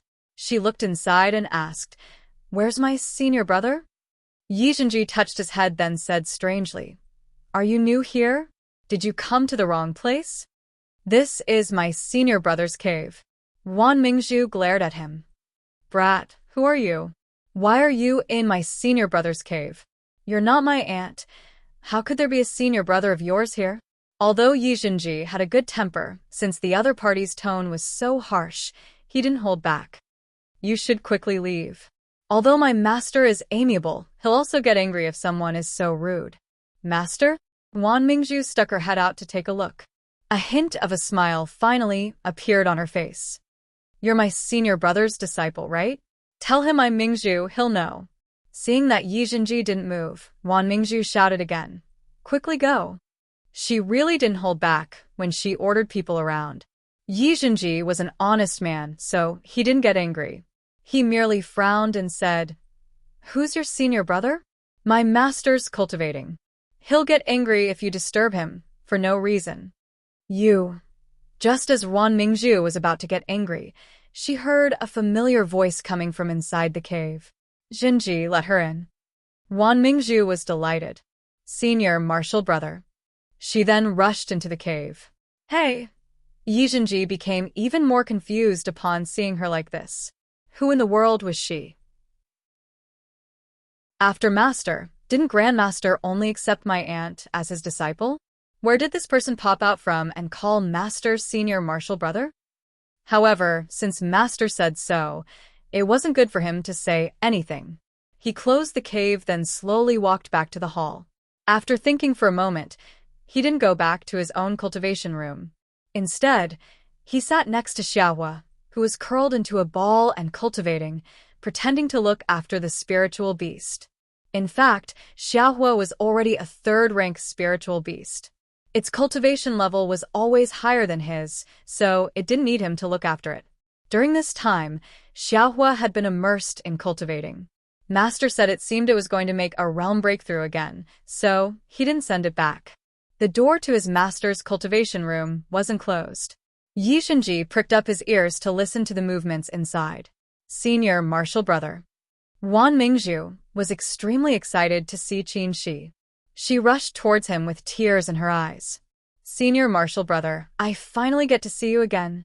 Qin Shi, who was still cultivating, opened his eyes and faintly glanced at her. Mingzhu, whether it's in terms of cultivation level or seniority, you should call me martial uncle instead of senior martial brother. Wan Mingzhu was stunned for a moment, then a sad expression appeared on her face. Why? Why are you and Grandmaster treating me so coldly when I finally come back? It's been 60 years. Can't you two forgive me? These are two different things. Qin Shi's tone was still cold, almost devoid of any emotion. In the past, we were young, so we let you call me whatever you want. But times are different now. You and I aren't children anymore. You should understand what you should do. But senior martial brother will always be my senior martial brother in my heart. Wan Mingzhu blurted out, If my father wasn't Grandmaster's disciple and Grandmaster didn't accept me as his disciple, we'd be fellow apprentices. But that's the truth. Qin Shi said, It's been 60 years, yet you still haven't understood this principle. Don't blame Master for treating you coldly. Although his tone was calm, his words weren't polite at all. Wan Mingzhu was stunned again. All of a sudden, she lowered her head and cried bitterly. After crying for a while, she said while sobbing, I really don't understand. I don't understand what I did wrong. Why are you and Grandmaster treating me like this? Didn't I just injure a disciple? We weren't the only ones fighting in the school, and that person was fine. You and Grandmaster left me alone in Yungang branch. That place was so remote, and everyone ignored me. I lived a very bitter life there. If she was crying and complaining in front of Lord Daoist Jinghe, she might have received some words of comfort. However, the person who was listening to her was Qin Shi. He was expressionless, as if the person crying in front of him was a wooden person, and he himself was also a wooden person. Wan Mingzhu couldn't cry anymore, so she could only wipe her tears. With reddened eyes, she looked at him and pleaded softly, Senior martial brother, I finally came back. Can you ask Grandmaster not to drive me away? I won't cause trouble again. I'll listen to you in the future, okay? Qin Shi didn't say anything. It was as if he didn't hear anything. Wan Mingzhu waited for a while, but she couldn't help but say, Senior martial brother, did you forget? When you first came, you always stayed in the back mountain alone. Every time, it was me who went to look for you before you were willing to come back. Speaking of the past, Qin Shi's gaze finally moved. Wan Mingzhu thought he would soften his heart, but She still heard his cold voice. What's the use of saying this? If you were the Mingzhu from back then, how could Master let you go to the branch alone and not let you come back for 60 years? Wan Mingzhu was dumbfounded. She said anxiously, Senior martial brother, don't you have any feelings for me now? We grew up together for almost 100 years. Don't you have any feelings for me? She stared at her and said quietly, I told you long ago that I only have the great Tao in my eyes. I don't think anything else is important. I don't have the things you want, so why do you have to force me? Senior martial brother. Wan Mingzhu shouted. She stared blankly at his wooden expression, and tears rolled down from her eyes. I don't want you to respond to me. I only want you to be like before, to call me affectionately, to give me pointers on my cultivation, to chat with me when you're free. Is this also too much?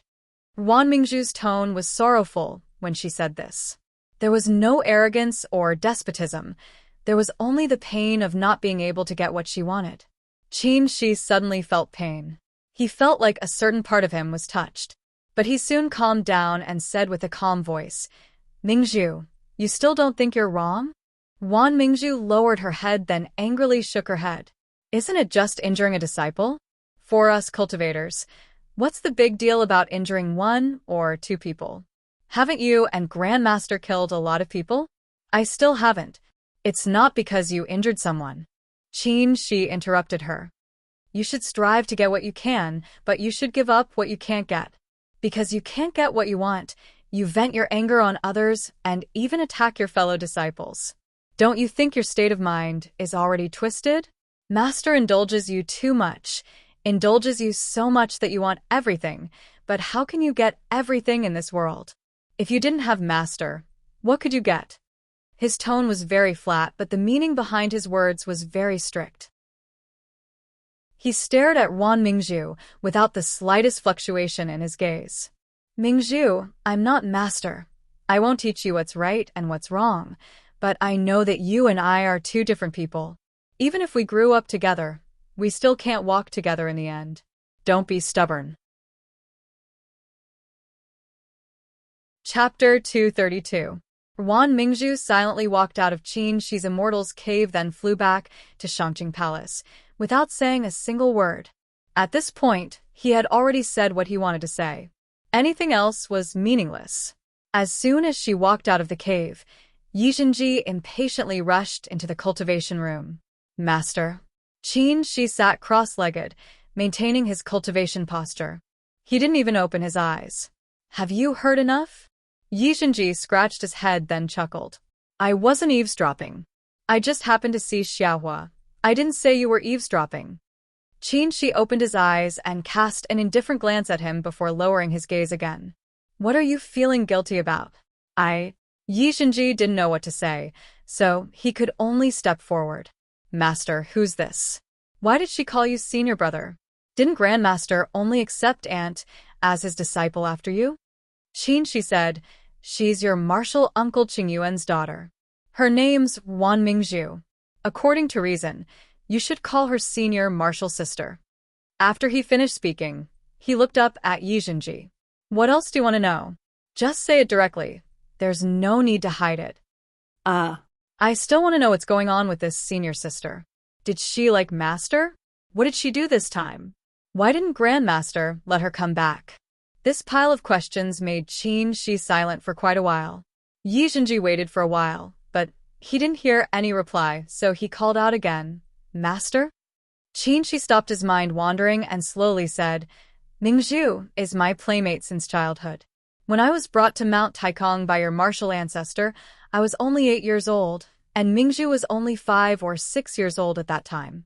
Her father, your martial uncle Qingyuan, had passed away. Your martial ancestor took pity on her, so he brought her with him. At that time, Mingzhu was actually a very cute little girl. I had an eccentric personality and didn't like to interact with others. Mingzhu was afraid that I would be lonely and would always pull me to play with her. I have always treated her as a younger sister. Because of senior martial brother Qingyuan, my master treats Mingzhu even better than he treats me. Master had very high expectations of me, but to Mingzhu, No matter what she wanted, Master would give it to her. Then, at some point in time, Mingzhu slowly changed. When we grew up and built our foundation, Mingzhu started to become unreasonable, overbearing, and paranoid. After I built my foundation, I often went out. When I returned to the mountain, I closed my door and cultivated. I didn't have much contact with her, so I didn't know her personality would become so terrifying. Later on, when I reached core formation, Master bestowed me with another immortal's cave, so I moved out of Shangqing Palace. At that time, I was still too young. I was so engrossed in cultivation that I didn't want to take any disciples. If there were any chores, I would pick a few from the disciples of my senior brothers and sisters to do. I don't know why Mingzhu always makes things difficult for these disciples. Occasionally, I would bump into her and scold her a few times. She would agree to it, but the next time, it would be even worse. She did it again and again, and I gradually disliked her. Upon hearing this, Yizhenji couldn't help but interrupt. Master, at that time, did you know Senior Martial Sister Wan liked you? Hearing such a straightforward question, Qinshi raised his head and glared at him. You still remember that I'm your master? Yizhenji chuckled. Master, I'm just telling the truth. Anyone with eyes can see that Senior Martial Sister Wan likes you, so you don't have to feel embarrassed. Qinshi frowned. Brat, who did you learn to talk so much? I remember that your aunt doesn't like to talk. Yizhenji said, It's because both aunt and you don't like to talk that I have to talk a lot. Otherwise, how boring would it be? He then changed the topic again. Master, did you know or not? Qinshi had no choice but to say, At first, I didn't know. Later, I heard her talking to someone else, so I learned about it. Then, Master, what was your reaction at that time? What reaction? Qinshi was indifferent. Since I wouldn't respond to her, I naturally didn't know. Yizhenji looked at Qinshi's face and studied it for a long time before he said, Master, the person who likes you is really unlucky. Qinshi still looked indifferent. Even if she's unlucky, it's none of my business. Are you done asking? No. Yizhenji immediately shouted, Master, then why hasn't Senior Martial Sister Wan been around for the past 60 years? What did she do to hurt others? Faced with these endless questions, Qinshi sighed. If it was someone else, he wouldn't answer and would just drive them out. But this was his disciple, his only disciple. He was also wondering if he was too good to Jinji, that this brat didn't have any sense of seniority in his eyes. Although he thought so, he still answered the question. At that time, a female disciple under your Grandmaster Xianin was working in my immortal's cave. Mingzhu was jealous, so she took advantage of my absence and attacked the disciple, severely injuring her. Killing fellow disciples is strictly prohibited by the school rules, but the reason was such a trivial matter, so your Grandmaster was furious and personally punished Mingzhu. But Mingzhu didn't repent, so your Grandmaster ordered her to leave Mount Taigong and go to a remote courtyard. Unless she was summoned, she wasn't allowed to come back. After he finished speaking, Qinshi cast him a sidelong glance. It's fine if you've heard this, but you're not allowed to spread it. Yizhenji cleverly promised, Of course. I've always followed Master's orders. As he spoke, a spiritual beast whose whole body was fiery red walked in noiselessly. Xiaohua. Yizhenji picked it up. Aren't you advancing? Why are you still in the third rank? Xiaohua squeaked. Qinshi looked at it then said, It failed its advancement. Advancing was never easy, even if Xiaohua had eaten a lot of medicinal pills these years. Yizhenji's eyes shifted. Master, since Xiaohua finished its advancement, should I take it back? Qinshi closed his eyes and pretended to continue cultivating. If you want to go, then go quickly. Yizhenji didn't say anything else. He carried Xiaohua and slipped out of the cave, flying towards Shangqing Palace while muttering, Such an interesting thing. I must tell Auntie. Unfortunately, after he sent Xiaohua back and excitedly mentioned it to her, Mo Tiange only replied with one sentence, I know. Yizhenji's eyes widened. Huh? Auntie, where did you know? Mo Tiange looked at him amusedly. Did you forget? This Shangqing Palace has 16 old aunts and 6 old women. Oh, Yi Zhenji scratched his head. That's true. Xiuqin and the others are so bored every day, so they should have found out long ago. Mo Tiange looked down at Xiahua in her arms and was a bit surprised. This is Xiahua? It became like this after advancing? The original Xiahua didn't have such beautiful fur. With its current appearance, it didn't look like the inferno beasts that could be seen everywhere in Kunwu. Yi Zhenji said, I also don't know why it became like this. When Xiahua advanced to the 3rd rank, it seemed to have become a different spiritual beast. Master said it might have mutated. Mutated? And Yi Zhenji also didn't seem to understand. Master said Xiahua ate something, so its physique is different from ordinary inferno beasts. I'm not very clear about the rest. Mo Tiange seemed to be lost in thought. Xiahua was always thrown into the virtual sky world by her, so it must have eaten some messy spiritual medicine inside to mutate. Squeak, squeak. A ball of golden fur appeared at the door of Mingxin residence. When it saw the red fur in Mo Tiange's hands, it immediately ran over and jumped, trying to take back its position. Mo Tiange reached out and grabbed Fei Fei with her other hand to avoid trampling on Xiahua. When Xiahua saw this ball of golden light, it immediately stood up in Mo Tiange's arms and widened its eyes. Upon seeing this, Yi Zhenji called out, Auntie, what's this? This is Fei Fei. Mo Tiange watched as the 2 spiritual beasts looked at each other curiously. Then Xiahua took a step forward, wanting to occupy more space. Fei Fei, unwilling to be outdone, also stood up. The 2 spiritual beasts, one golden and one red, stared at each other in an unfriendly manner. Huh? They're going to fight? Yi Zhenji, who was excited to see the 2 spiritual beasts kill each other, was glared at by Mo Tiange. Xiahua stared at Fei Fei for a while. Perhaps because its cultivation level was higher than Fei Fei's and it shouldn't lose its demeanor, it held its head high, jumped down from Mo Tiange's arms and barked at Fei Fei. Fei Fei was delighted to see it jump down on its own, but when it saw Xiahua's provocative look, it understood and also stared at Xiahua. Xiahua stretched out its paw and scratched the air, seemingly threatening it. Fei Fei stared at it for a while, then also jumped down from Mo Tiange's arms to confront Xiahua. The 2 spiritual beasts stared at each other and circled each other, seemingly choosing where to attack. Yi Zhenji, who was very excited, asked, Auntie, is this also your spiritual beast? What kind of abilities does it have? Can it beat Xiahua? Mo Tiange was hesitating whether she, as the master, should go and mediate the fight, but when she heard Yi Zhenji's question, she thought for a while and said, Fei Fei's ability is special. I don't think I've seen it fight. In Bichuan Court, she heard that Fei Fei's generally didn't have any attack power, but they had strange abilities that prevented demonic beasts from taking the initiative to attack them. But what she saw now was clearly Xiahua provoking Fei Fei, so how would Fei Fei respond? As for Xiahua, it advanced to the 3rd rank and mutated. It should have a special ability, right? The 2 spiritual beasts didn't know their unscrupulous master deliberately wanted to see them fight each other. After circling around for a while, Xiahua made the first move.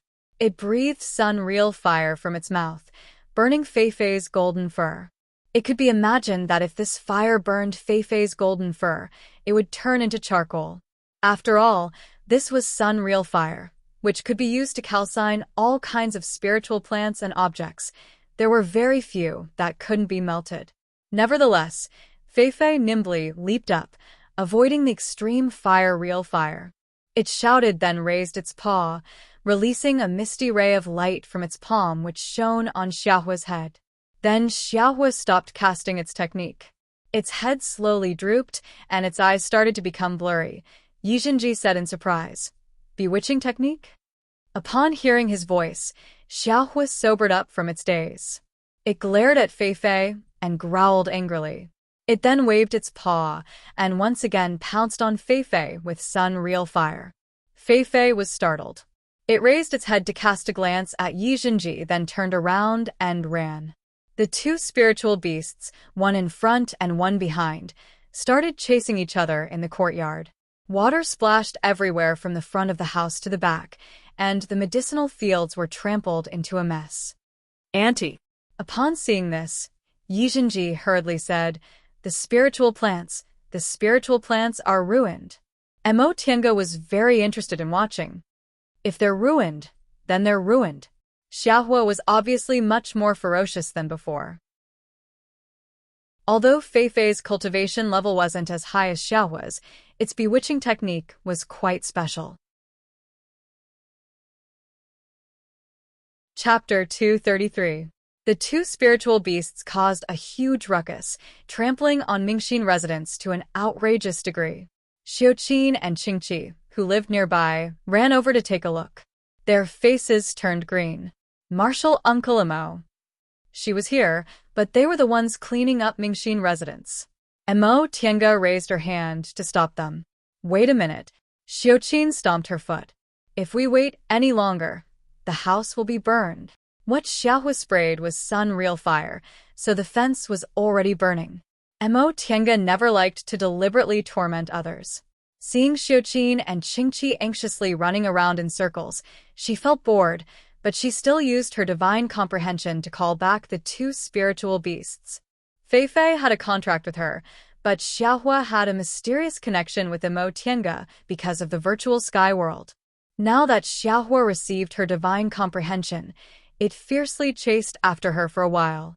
When it saw Feifei jumping into her arms, it wagged its tail, ran over, and lay on her lap motionlessly. Okay, you two can't fight in the future. You have to be as close as brothers, understand? As she lectured them, she took out 2 medicinal pills and fed them. She thought maybe she should also establish a spiritual beast contract with Xiaohua. Feifei didn't care about it. It ate countless spiritual plants and spiritual medicines in the virtual sky world these days, so it just happily took her medicinal pills. Xiaohua's eyes widened when it saw the medicinal pills. Unexpectedly, Mo Tiange hadn't been back for more than 20 years, so its medicinal pills had long been finished. After feeding Xiaohua several medicinal pills, she watched as Xiaohua ran into the living room, found a corner, and curled up to cultivate. She then turned around and asked Yijinji, when did Xiaohua make a realm breakthrough? Yijinji thought for a while, then said, about 15 years ago, when I was about to finish feeding it medicinal pills. Then how come it's already in the peak of the 3rd rank now? Mo Tiange was puzzled. If it finished its medicinal pills, it shouldn't be able to cultivate so fast, right? Yijinji answered, I told Master about this, and he never forgot to concoct medicinal pills for Xiaohua all these years. Mo Tiange thought for a while, then asked in surprise, did you show Xiaohua's medicinal pills to your master? And, upon hearing Yijinji's answer, Mo Tiange became anxious. Didn't I tell you that the medicinal pills I gave you, whether it's for you or Xiaohua, can't be shown to other people?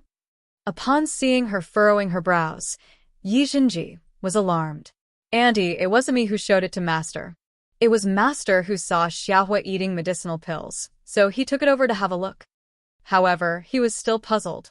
Master didn't do anything after he saw it, so what happened? Did your master see anything? Mo Tiange calmed down and cast a glance at Xiuqin and Qingqi, who were busy tidying up the medicinal fields. They didn't pay any attention to her at all. What did he say? Tell me his reaction in detail. Although Yijinji was puzzled, he still explained everything in detail. Master looked at that medicinal pill for a long time.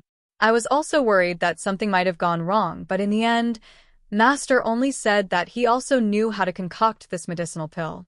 He also said he'd let him study this pill and that he'd return the bottle to me. He is my master. How could I dare to say no? Moreover, Master didn't say anything was wrong, so I felt relieved. At this point, Yijinji asked cautiously, Auntie, what's the problem with the medicinal pills in the end? Can't we let others know? Mo Tiange broke out in a cold sweat. What should she say? Luo Fengxue once said that senior martial brother Shoujing's pill concocting skills were the best in Clear Spring Peak. Even Master couldn't compare to him, so how could he not see that there was something wrong with that medicinal pill? That medicinal pill was only an ordinary beast spirit pill for spiritual beasts, but its ingredients were spiritual plants that were at least 1,000 years old. Who would use a 1,000-year-old spiritual plant to concoct a beast spirit pill? Ordinary people could only use it for a few dozen years at most, or 100 years at most. She took a deep breath and tried hard to calm herself down. Then did he ever see the medicinal pills you took? Yi Xinji answered, no. Although Master was curious why my aptitude wasn't high but my cultivation speed was fast, he didn't ask me about it.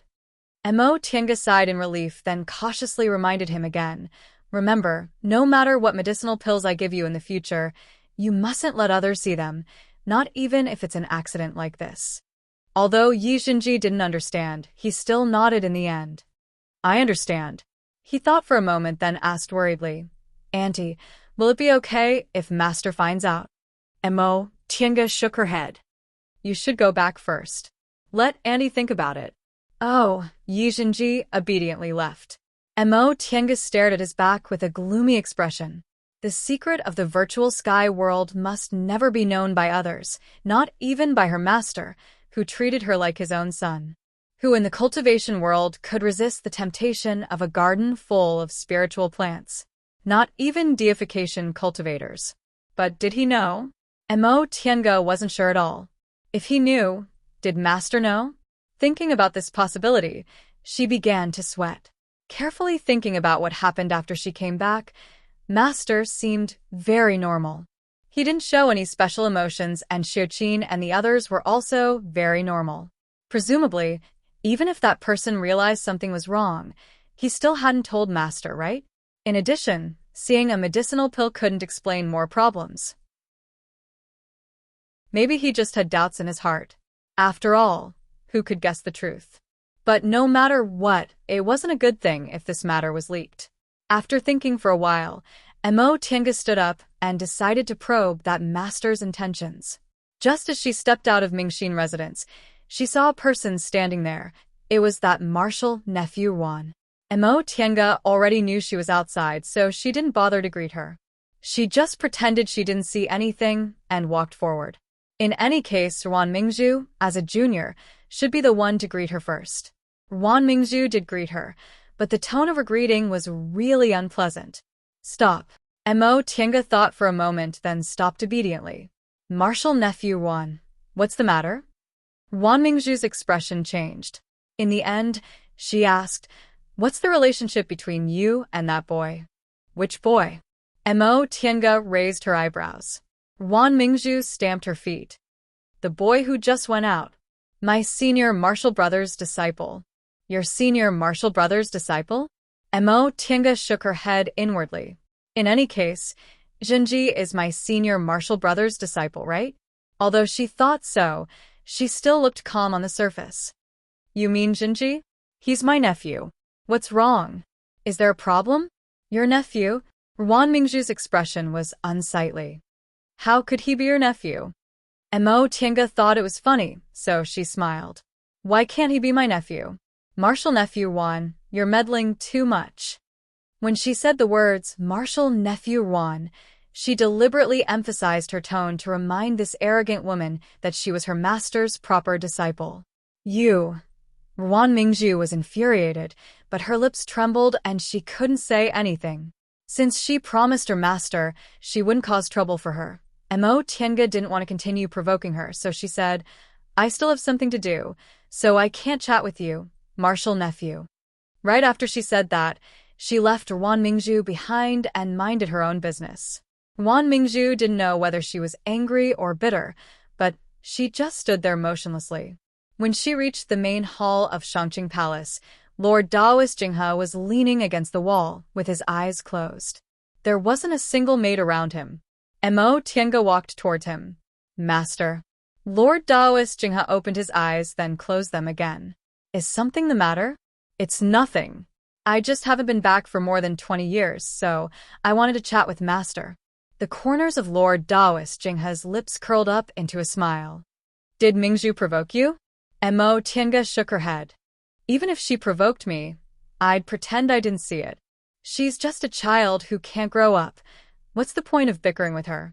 Upon hearing what she said, Lord Taoist Jinghe's eyes revealed a sad yet gratified expression. In the end, I didn't lead you astray. Mo Tiange chuckled, then asked, Master, I find it strange. Why is she so fixated on senior martial brother Shoujing? With senior martial brother's temperament, it's fine if it's other people, but to her, wouldn't senior martial brother's personality be boring? Lord Taoist Jinghe smiled bitterly. How could she really like him? It's just that she can't get him, so she wholeheartedly wants him. I can only blame myself for spoiling her like this. She must get whatever she wants. Finally, there's one thing she can't get with great difficulty, so she fell into a demonic barrier. Speaking up to this point, he thought in his heart, wasn't that brat also like this in the beginning? If he hadn't encountered that deification cultivator, he probably wouldn't have this kind of thought about Mo Tiange. At most, he would only have a slightly favorable impression of her, right? However, two deification cultivators suddenly appeared in front of him, causing his favorable impression to fall through, so he became obsessed. The more he couldn't get her, the deeper his obsession became, and in the end, he fell into a demonic barrier. As for what that brat liked about Mo Tiange, he probably couldn't say it himself. It turned out he only admired her, paid attention to her, and was only curious about her. If there were no other factors, maybe he would have been like this in this lifetime. Or maybe, after several hundred years, this kind of feeling would have slowly faded. However, something like that happened again, causing him to fall into his own psychological trap. The more he couldn't get her, the more he paid attention to her. The more he thought about her, the more he couldn't bear to part with her.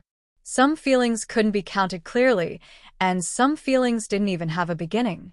Mo Tiange was scared by Lord Taoist Jinghe's gaze, and that terrifying thought appeared again. Does Master really know? Is this a test? After a long time, Lord Taoist Jinghe withdrew his gaze. Don't worry about Mingzhu. When this matter is over, let her return to the branch courtyard. She can't stay here anymore. Mo Tiange breathed a sigh of relief. His tone didn't have any abnormalities. She thought for a while, then asked, Master, is senior martial brother Shoujing going to form his nascent soul soon? When this matter was brought up, Lord Taoist Jinghe looked worried and hesitated a bit. He's already in the peak stage of the core formation realm, and the materials for forming his nascent soul have long been prepared. According to reason, he can indeed enter closed-door meditation to form his nascent soul. Seeing that Lord Taoist Jinghe looked worried, Mo Tiange couldn't help but ask, Does Master think there's a problem? It's hard to say. Lord Taoist Jinghe shook his head. I always feel this brat will encounter a big problem when he forms his nascent soul, but he's determined and can't be stopped. A big problem? Mo Tiange thought silently. Master has long said he's too anxious, but why didn't he have this kind of problem before? What's the reason that makes his mental state have a problem that even Master thinks is difficult to deal with? Fine, I'll let him form his nascent soul. Lord Taoist Jinghe said faintly, but the worry in his eyes didn't fade away. That child has always been stubborn, and he's always had his own ideas. If we don't let him go, I'm afraid he himself won't be reconciled. When he fails, he'll naturally deal with it. Chapter 234. Failure? I haven't even started forming my nascent soul, but Master already thinks I'll fail? Mo Tiange was speechless for a long time. She couldn't explain her feelings. After a long time, she said, Master, when I met the two deification seniors, I got a batch of spiritual plants that were several thousand years old. Because I couldn't use them with my current realm, I kept them. If senior martial brother Shoujing needs them, he might as well use them to concoct medicinal pills. I think they'll help him form his nascent soul. Lord Taoist Jinghe looked up at her with an inexplicable expression in his eyes. Several thousand years old spiritual plants. A batch? Nowadays, spiritual plants over 1,000 years old aren't easy to get. Are you willing to give them to me? Mo Tiange chuckled. Ever since I came to Xianqing school, the school has never been stingy with the disciples they give me. It can be said that most of the treasures I have now come from the school. If I didn't have a school and a master, I'd be nothing. If Master thinks it's necessary, I'm naturally willing to give them to you. Oh. Lord Taoist Jinghe looked disappointed or gratified. He thought for a while and shook his head. No need. That brat has always been cautious. I've also examined him, and I've prepared more than enough.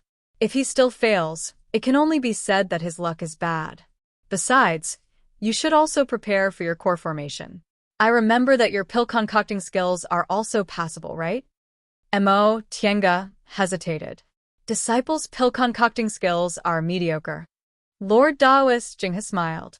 Girl, you're too modest.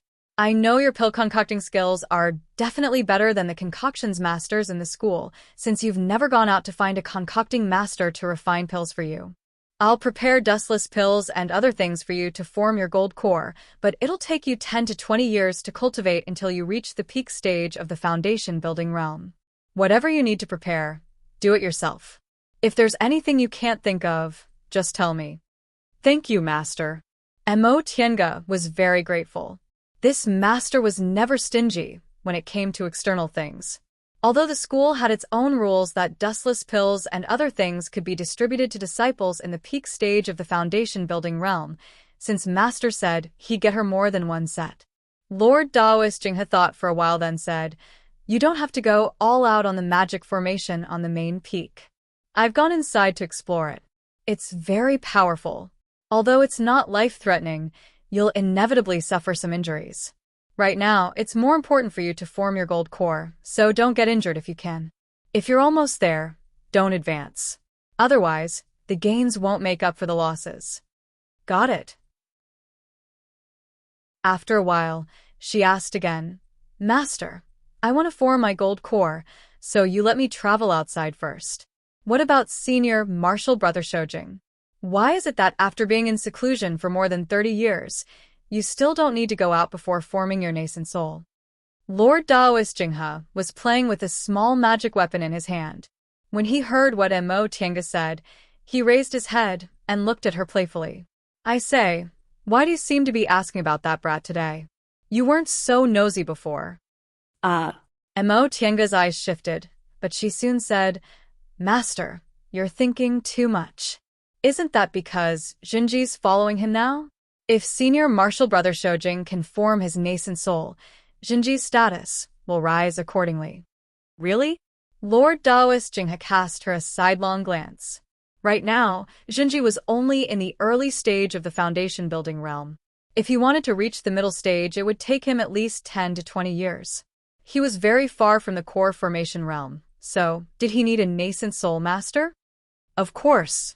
Mo Tiange insisted. Master, quickly tell me. Lord Taoist Jinghe answered carelessly, that brat can handle everything by himself.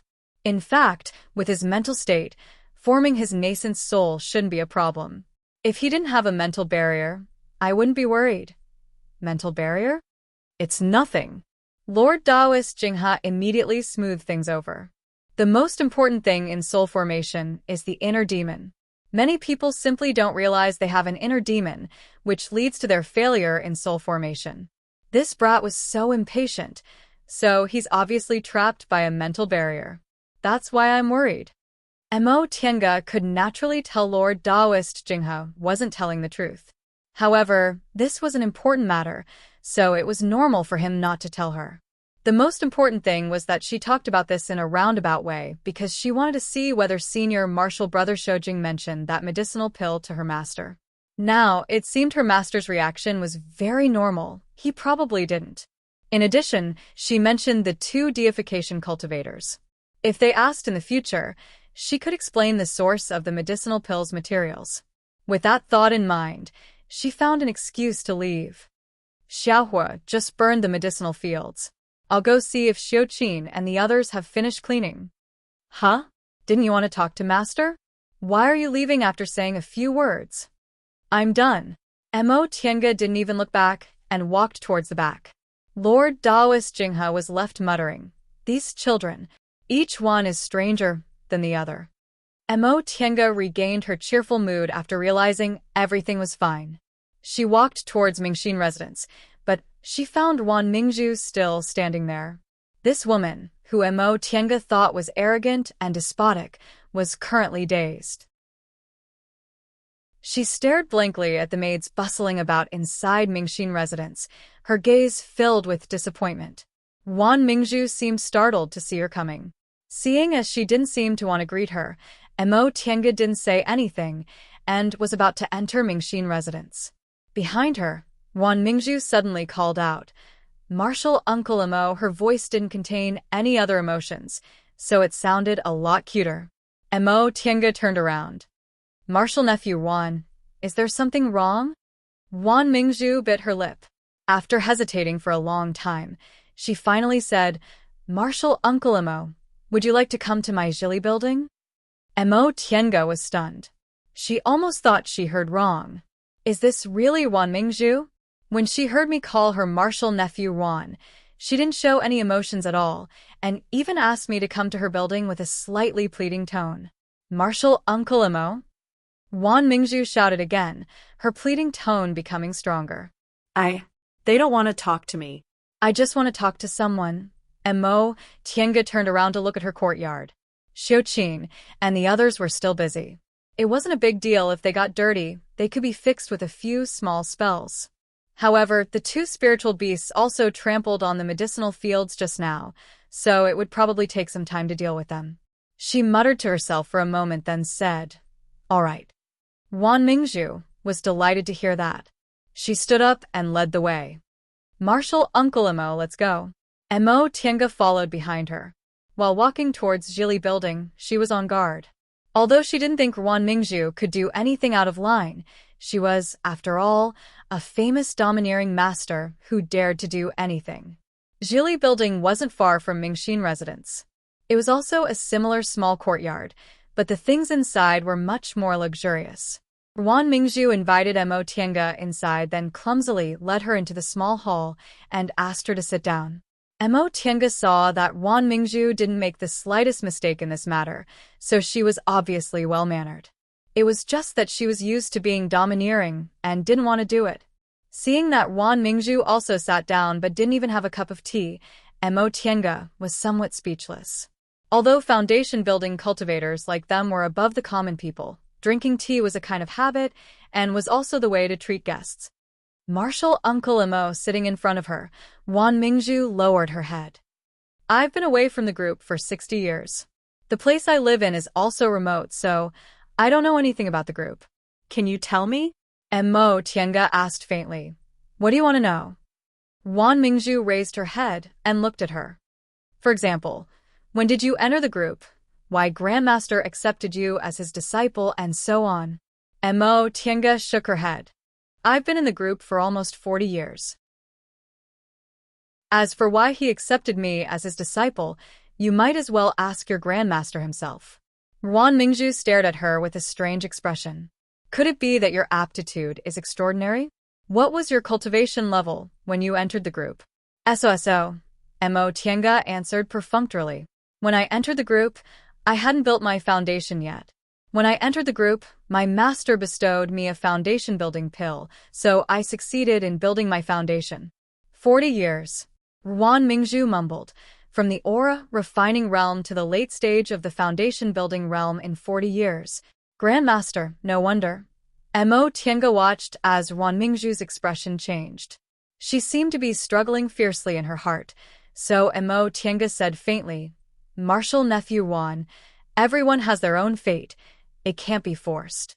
What Mo Tiange said made Wan Mingzhu suddenly lose control. She slammed the table and said loudly, "Are you sure I'm inferior to you?" Mo Tiange raised her head and stared coldly at her. Realizing her attitude, Wan Mingzhu hastily smiled. "Marshal Uncle Mo, I'm sorry. This young lady actually knew how to apologize to others?" Mo Tiange raised her brows. "It's nothing. What else did Marshal Nephew Wan say?" "If you're done, I'm going back to Mingxin residence." "Marshal Uncle Mo, don't go." Wan Mingzhu begged again. I was just in a daze just now and said the wrong thing. Don't leave me alone." Mo Tiange found Wan Mingzhu's pitiful and unconcealable jealousy and hatred very funny. "Then what do you want to say?" Just say it quickly.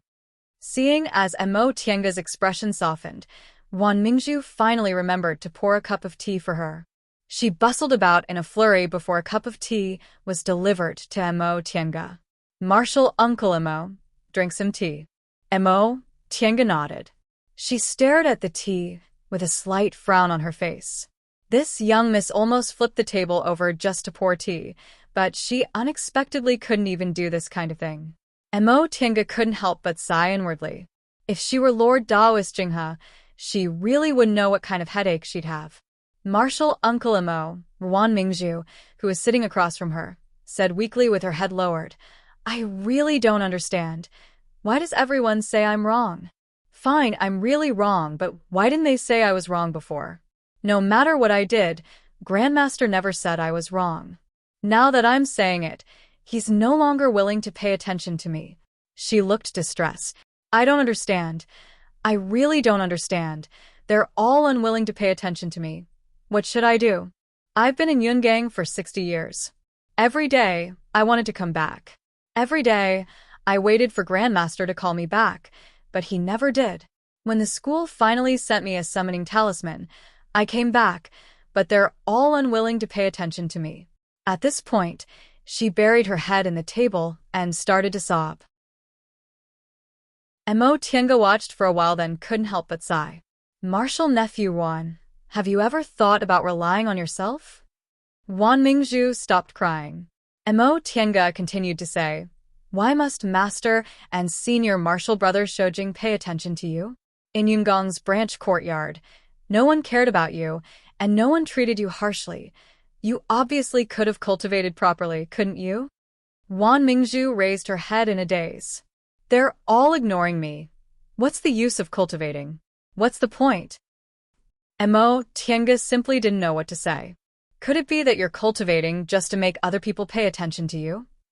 Wan Mingzhu looked bewildered. Mo Tianga felt helpless and amused at the same time. This woman was obviously more than twice her age, but why did she feel like she was educating a child? Could it be that you yourself don't feel the joy of cultivating at all? Then what's your purpose in life? To just live? To act recklessly? To let Master pamper you? And then wait for one day to pass away?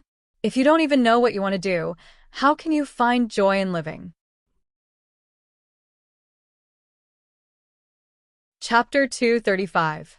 After talking with Wan Mingzhu, Mo Tianga couldn't sit still anymore, so she went back to Mingxin residence. Xiuqin and Qingqi moved quickly and had already tidied up the medicinal field. When Mo Tianga returned, she saw that the courtyard was empty. Xiaohua was curled up in the corner of the small hall, cultivating, and Feifei was walking back and forth around Xiaohua, looking very curious. Feifei was her contractual spiritual beast. Since she told her not to make things difficult for Xiaohua, she wouldn't do anything to it. Xiaohua was willing to let Feifei stay so close to it while cultivating, so it seemed he didn't want to hurt it. After thinking for a while, Mo Tianga closed the courtyard door, opened the defensive formation, and made an illusion in her room. She then grabbed Xiaohua and Feifei and brought them into the virtual sky world. Xiaohua stopped cultivating. Seeing the virtual sky world it hadn't seen for a long time, it ran happily to look for the spiritual plants it liked in the past. Upon seeing this, Feifei hurriedly ran after it for fear that the things it liked would be taken away. The two spiritual beasts fought while running. After a while, they realized the things they liked were different, so they were no longer hostile toward each other. Mo Tianga was in a daze for a while when she realized the two of them were already rolling around together. Seeing this scene, Mo Tianga couldn't help but laugh. The feelings of spiritual beasts were really simple. If they liked it, they liked it. If they hated it, they hated it.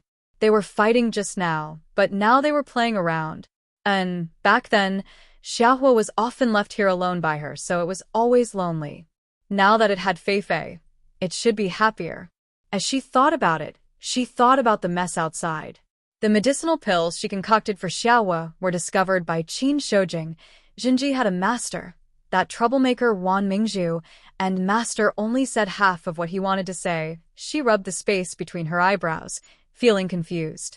Now, She was sure her master didn't know about the medicinal pills, but she wasn't sure whether that senior martial brother Shojing suspected her or not. Anyway, she already told her master that even if he came to find her, she'd just push the blame to Zhong Muling. Speaking of which, they hadn't seen each other for more than 30 years, right? For her, it really wasn't a short period of time. Until today, she finally realized she was a sentimental person. Even after more than 30 years, she hadn't completely forgotten him. After letting her imagination run wild for a while, she shook her head, collected her thoughts, and began to cultivate.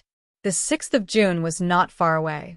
Although her master said that she did not need to do her best, it was better to be prepared. With his mind focused on cultivation, a few days passed by quickly. When Xiuqin and the others came to summon her, it was already the 6th day of the 6th month. On this day, all of Xianqing School's foundation building disciples gathered on the main peak. Xiuqin and the others were no exception. Mo Tiange saw many familiar faces in the crowd. Han Qingyu, Wei Jiaxi, Luo Fengxue, Yi Jingguan, Kuang Zhu, Zhan Bai. With such an important matter at hand, no one was in the mood to chat. They greeted each other and stood in line. Han Qingyu and the others were in the same group as Mo Tiange. Luo Fengxue leaned against Mo Tiange and chatted with her. Mo Tiange looked around and unexpectedly found Bai Yanfei in her group. After thinking for a while, she finally understood. Her group should be the one with the highest status among the foundation-building cultivators. Everyone was a disciple of a nascent soul cultivator, so Bai Yanfei was naturally here. After several decades of not seeing each other, Bai Yanfei had become a lot calmer. Although he still looked arrogant, he wasn't as frivolous as before. What made Mo Tiange feel relieved was that ever since she arrived, Bai Yanfei didn't even glance at her. It seemed he no longer had any feelings for her. Interestingly, there was a young girl standing not too far from Bai Yanfei. From time to time, she would glare at him with an angry expression. However, Bai Yanfei pretended not to see anything and didn't even bat an eye. Luo Fengxue, who noticed Mo Tiange's gaze, came over and whispered, "You should know this junior martial brother Bai, but you've never seen that junior martial sister Jiang, right?" Mo Tiange also whispered, "So that's junior martial sister Jiang from Peak of Drifting Clouds. I think she's not bad. Although she's not an outstanding beauty, she's still pretty and pleasant." "Yes," Luo Fengxue chuckled. In terms of appearance, junior martial sister Jiang isn't bad. Unfortunately, her personality is similar to our senior martial sister Wan. Although Lord Daoist Xianin had already established his own group, Luo Fengxue still called him by his old address. Mo Tiange cast a sidelong glance at the other group. Seeing that Wan Mingzhu was in low spirits and didn't have any of her usual arrogance, she smiled and said, "It seems you really don't like that senior martial sister Wan. It'd be strange if I liked her." Luo Fengxue curled her lips and said, "Although second senior martial sister's personality isn't good, she's never harmed people. She harmed second senior martial sister so miserably, so how could I possibly like her?" Speaking of this, Mo Tiange looked at the solemn-looking Wei Jiaxi. To her surprise, Wei Jiaxi also advanced to the late stage. Senior martial sister Wei made a realm breakthrough? And Luo Fengxue said, "Senior martial sister Wei finally understands. She's already more than 100 years old now. If she doesn't strive to form her gold core as soon as possible, it'll be difficult for her in the future." At this point, Luo Fengxue asked her again, "Tiange, how did your cultivation level advance so fast? We built our foundation together, but I'm still in the early stage while you're already in the late stage. Doesn't this mean that after several decades, you'll be a whole realm higher than me?" Although she loved power, she wasn't lazy when it came to cultivating. Every day, she would spend half of her time cultivating.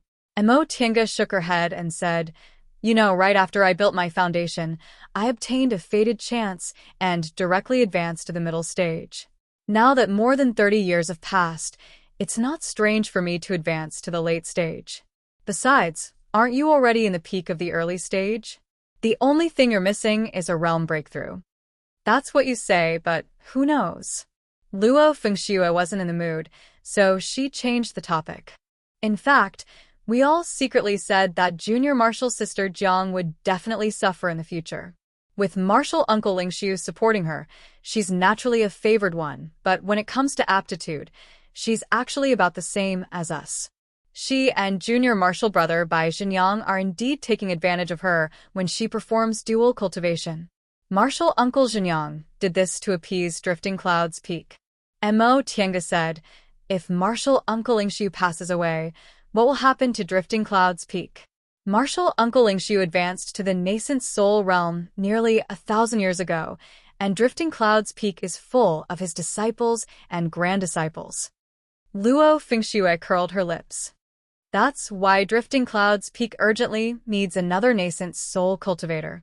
Otherwise, senior martial brother Danning wouldn't be so anxious to form his nascent soul instead of traveling. Alas, in my opinion, it'll be difficult for senior martial brother Danning to form his nascent soul now. Although Luo Fengxue was a foundation-building cultivator, she was the chief steward of Sweet Dew Peak, so she knew a lot more than ordinary foundation-building cultivators. Upon hearing this, Mo Tiange couldn't help but ask, "Did you hear this from martial uncle Xianin?" Luo Fengxue said, "Master did say that, but martial uncle Shoujing." She hesitated for a while before continuing, "I'm afraid it's also difficult." Then why do you want them to enter closed-door meditation to form their nascent souls now? Mo Tiange was puzzled. Forming a nascent soul isn't like forming a gold core, it's very dangerous. If they fail to overcome their inner demons, it's also possible that they'll die. Luo Fengxue shook her head. Who doesn't face danger when forming their nascent soul? Even my master struggled through it. If he fails, it's also fate. She paused for a moment, then said with a smile, "In fact, I think martial uncle Shoujing will succeed. With martial uncle Shoujing's temperament, he must do everything perfectly before continuing to the next step." Mo Tiange didn't say anything. Luo Fengxue didn't know, but she knew her master wasn't optimistic at all. Right, I should call him senior martial brother Shoujing now. I'm not used to it, but in any case, I'll have to call him martial uncle soon. Luo Fengxue patted her head and said, "I changed the subject again. What did I say just now?" "I was talking about junior martial sister Jiang," Mo Tiange reminded her. "Oh, I'll make a bet with you. In the end, junior martial sister Jiang will still marry junior martial brother Bai. Do you believe me?" Mo Tiange smiled. "If I make a bet with you, wouldn't I be looking to lose? In the whole Xianqing school, who's more well-informed than you?" Of course. Luo Fengxue was proud of herself. She didn't forget to lower her voice. Last time, because junior martial brother Bai refused, junior martial sister Jiang wreaked havoc in Morning Sun Peak. In my opinion, junior martial sister Jiang most likely still has a good impression of junior martial brother Bai. Because of this, junior martial brother Bai's refusal made her feel embarrassed. Unruly junior martial sister Jiang and arrogant junior martial brother Bai. This combination made Mo Tiange laugh. If that's really the case, we'll have a good show to watch every day. Who said it wasn't? Luo Fengxue chuckled. Besides, junior martial brother Bai actually doesn't have any moral integrity. Although he refused, what if martial uncle Xingyang insisted that he and junior martial sister Jiang perform dual cultivation? Junior martial sister Jiang can be considered beautiful, so he'll definitely give in. At this point, Luo Fengxue curled her lips. In my opinion, martial uncle Xingyang is the one who benefits the most. Now that he let junior martial brother Bai and junior martial sister Jiang form a dual cultivation relationship, everyone thinks he's kind, but this matter definitely won't only benefit Peak of Drifting Clouds. Senior martial brother Danning's chances of successfully forming his nascent soul aren't high, and there aren't many other Peak of Drifting Clouds disciples who have a chance, but junior martial brother Bai's chances of forming his nascent soul in the future are very high. When junior martial brother Bai forms his nascent soul, he can enter Peak of Drifting Clouds. How great would that be? Mo Tiange was silent for a while, then said, But with Junior Marshall Brother Bai's current cultivation level, he'll need at least 200 or 300 years to form his nascent soul, right? During this time, our Xianqing school might have more than one nascent soul cultivator. At that time, wouldn't peak of drifting clouds be divided? Luo Fengxue was stunned. You're right. Even if that's the case, Marshal Uncle Zhenyang won't lose anything. Let's not talk about forming your nascent soul. Let's talk about forming your gold core.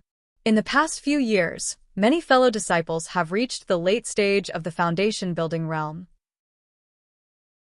I reckoned the medicinal plants gathering in the magic formation this time will be very competitive. Tiange, you have to be careful. Mo Tiange was puzzled. Why do I have to be careful?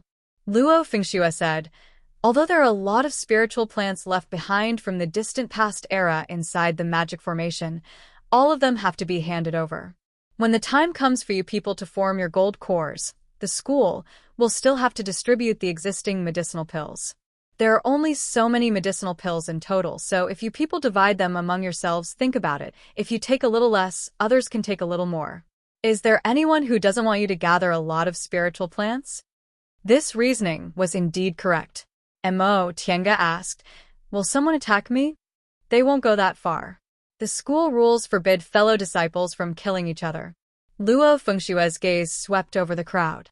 But it's very possible that they'll trip you up and stop you outside. She never expected that the school task she didn't take seriously would actually have risks. Fortunately, her master already told her that protecting herself was more important. Come, there are some people you have to be careful of. I'll point them out to you. Chapter 236.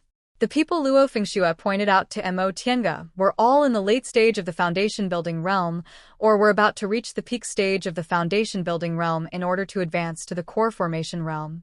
Among them, there were both elite disciples and ordinary disciples. These people all plan to advance to the core formation realm in the near future, and their temperaments aren't very good, so you have to be extra careful.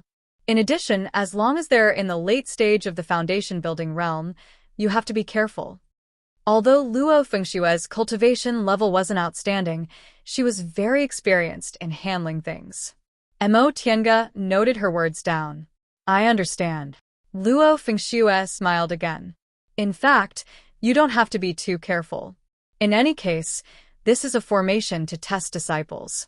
Even if something happens, you'll just be transported out. Besides, with Grandmaster's personality, even if you don't get anything, he definitely won't treat you badly when you advance to the core formation realm. Mo Tiange also smiled. You really know Grandmaster well. How could I not? Luo Fengxue giggled.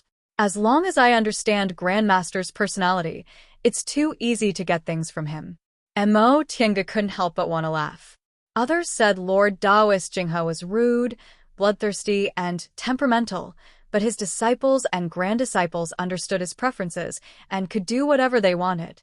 While the two of them were talking, a nascent soul cultivator and several core formation cultivators walked in from the outside. They were Lord Daoist Zhenyang, the head Grand Supreme Elder, the school head, and various managing elders. After Lord Daoist Zhenyang arrived, he sat on the seat of honor and closed his eyes in silence. The school head, who stood next to him, stepped forward. School head Shin Yijian was Lord Daoist Zhenyang's disciple. Although he was known as the school head of Xianqing School, Lord Daoist Zhenyang was in charge of the big things, and the managing elders of the various peaks had already taken care of the small things. As the school head, Shin Yijian only spoke for Lord Daoist Zhenyang when they encountered small things. But in any case, he was the school head of Xianqing School, and his status was much higher than foundation-building disciples like them. Once he stepped forward, the disciples who were whispering to each other all quieted down. Shin Yijian swept his gaze across the hall and said, Dear disciples, I believe that the masters of the various peaks have already roughly explained to you the reason for summoning everyone back to the mountain. Today, I will tell you in detail once more. Not long ago, we discovered a spirit array at the foot of the main peak. This spirit array is extremely complicated. It is a huge spirit array formed by hundreds and thousands of small spirit arrays. According to the Grand Supreme Elder's research, this formation was not dangerous. It should have been used by the ancient cultivation sects to test their disciples. Now that hundreds of thousands of years have passed, this array still retains some of its functions, and a small part of the rewards for the disciples is still intact. Also, the most important thing is that the spiritual qi environment of hundreds of thousands of years ago is still preserved in the array. After hundreds of thousands of years of reproduction, the originally unremarkable spiritual herbs have become a huge wealth in the present day. At this point, Shun Yijian looked at the reactions of the disciples. Sure enough, although some rumors had already spread, it was the first time many ordinary disciples knew the specific situation. At this moment, they were whispering to each other, discussing spiritedly. Shun Yijian raised his hand to stop everyone's whispers. Everyone should be able to understand that this is a huge opportunity for our Xianqing school to develop. If the spiritual herbs growing in this formation are refined into medicinal pills, I don't know how many high-level cultivators our school will produce. According to the research of several grand elders, this spell formation is most powerful if Foundation Establishment disciples enter. Therefore, we're calling all Foundation Establishment disciples back. You'll have equal opportunities. The sect will reward you with medicinal pills according to the amount of spiritual plants you collect from the spell formation. Medicinal pills as a reward. Although they had long heard about it, the foundation-building disciples' faces were filled with joy now that they received the sect head's affirmation. From the aura-refining realm to the foundation-building realm, the value of medicinal pills definitely wasn't as simple as advancing one realm. For aura-refining disciples, aura-nourishing pills cost no more than 2 spirit stones each. For those who came from rich families, it wasn't a big deal for them to keep taking aura-nourishing pills. However, once they reached the foundation-building realm, even for elite disciples, the amount of soul-nourishing pills they received was no more than 20 pills a year. Therefore, for these foundation-building disciples, other things were fine, but medicinal pills really couldn't be missed. Good. Now that everyone understands the cause and effect, I'll now talk about the characteristics of this magic formation. Seeing the enthusiastic atmosphere below, Shun Yijian smiled and nodded. After the Grand Supreme Elders examined this magic formation, they discovered it's the 10,000 laws of nature formation recorded in ancient records. Everyone, don't underestimate it.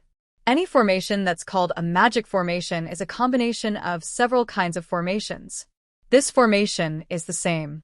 The specific power of this formation isn't recorded in ancient records. However, the Grand Supreme Elders have already investigated it. This formation is purely used to test disciples. There's no danger to their lives. This formation is roughly divided into 3 parts. The first part is the 5 spirits killing body. In this part, all disciples need to pass one stage at a time and solve it through combat. Everyone can do as you please and see how many stages you can pass with your own ability. Remember, passing stages isn't the goal. Every time you reach a stage, you just need to collect the spiritual herbs that exist in that stage. The second part is the 5 hindrances overturning senses. In this part, everyone must be especially careful. Guard your mind and be careful of the 5 hindrances of greed, anger, delusion, slowness, and doubt. If you're entangled by the 5 hindrances, not only will you be immediately sent out of the formation, but your mind will also suffer damage in a short period of time. You mustn't lower your guard on this point. The last part is the 5 confusions plaguing spirit. The 5 confusions are bewitching heart, bewitching wisdom, bewitching thought, bewitching spirit, and bewitching intent. It's complicated to explain, but in fact, you only need to remember one point. No matter what appears in front of you, you must distinguish between what's real and what's fake and hold fast to your Tao heart. After saying that, Shun Yijian looked at Lord Daoist Jinyang. Seeing that he didn't seem to have any objections, he continued, the so-called 10,000 laws of nature formation. Everyone must remember the 4 words 10,000 laws of nature, and you'll definitely be able to walk to the end. All right, I'll give you some time to think about what to do. Right after he finished speaking, a disciple asked, Martial Uncle Sect Head, may I ask how many disciples are allowed to enter this formation together? Sect Head Shun answered, This formation has endless changes. Once you enter, you can't control it, so you have to be alone.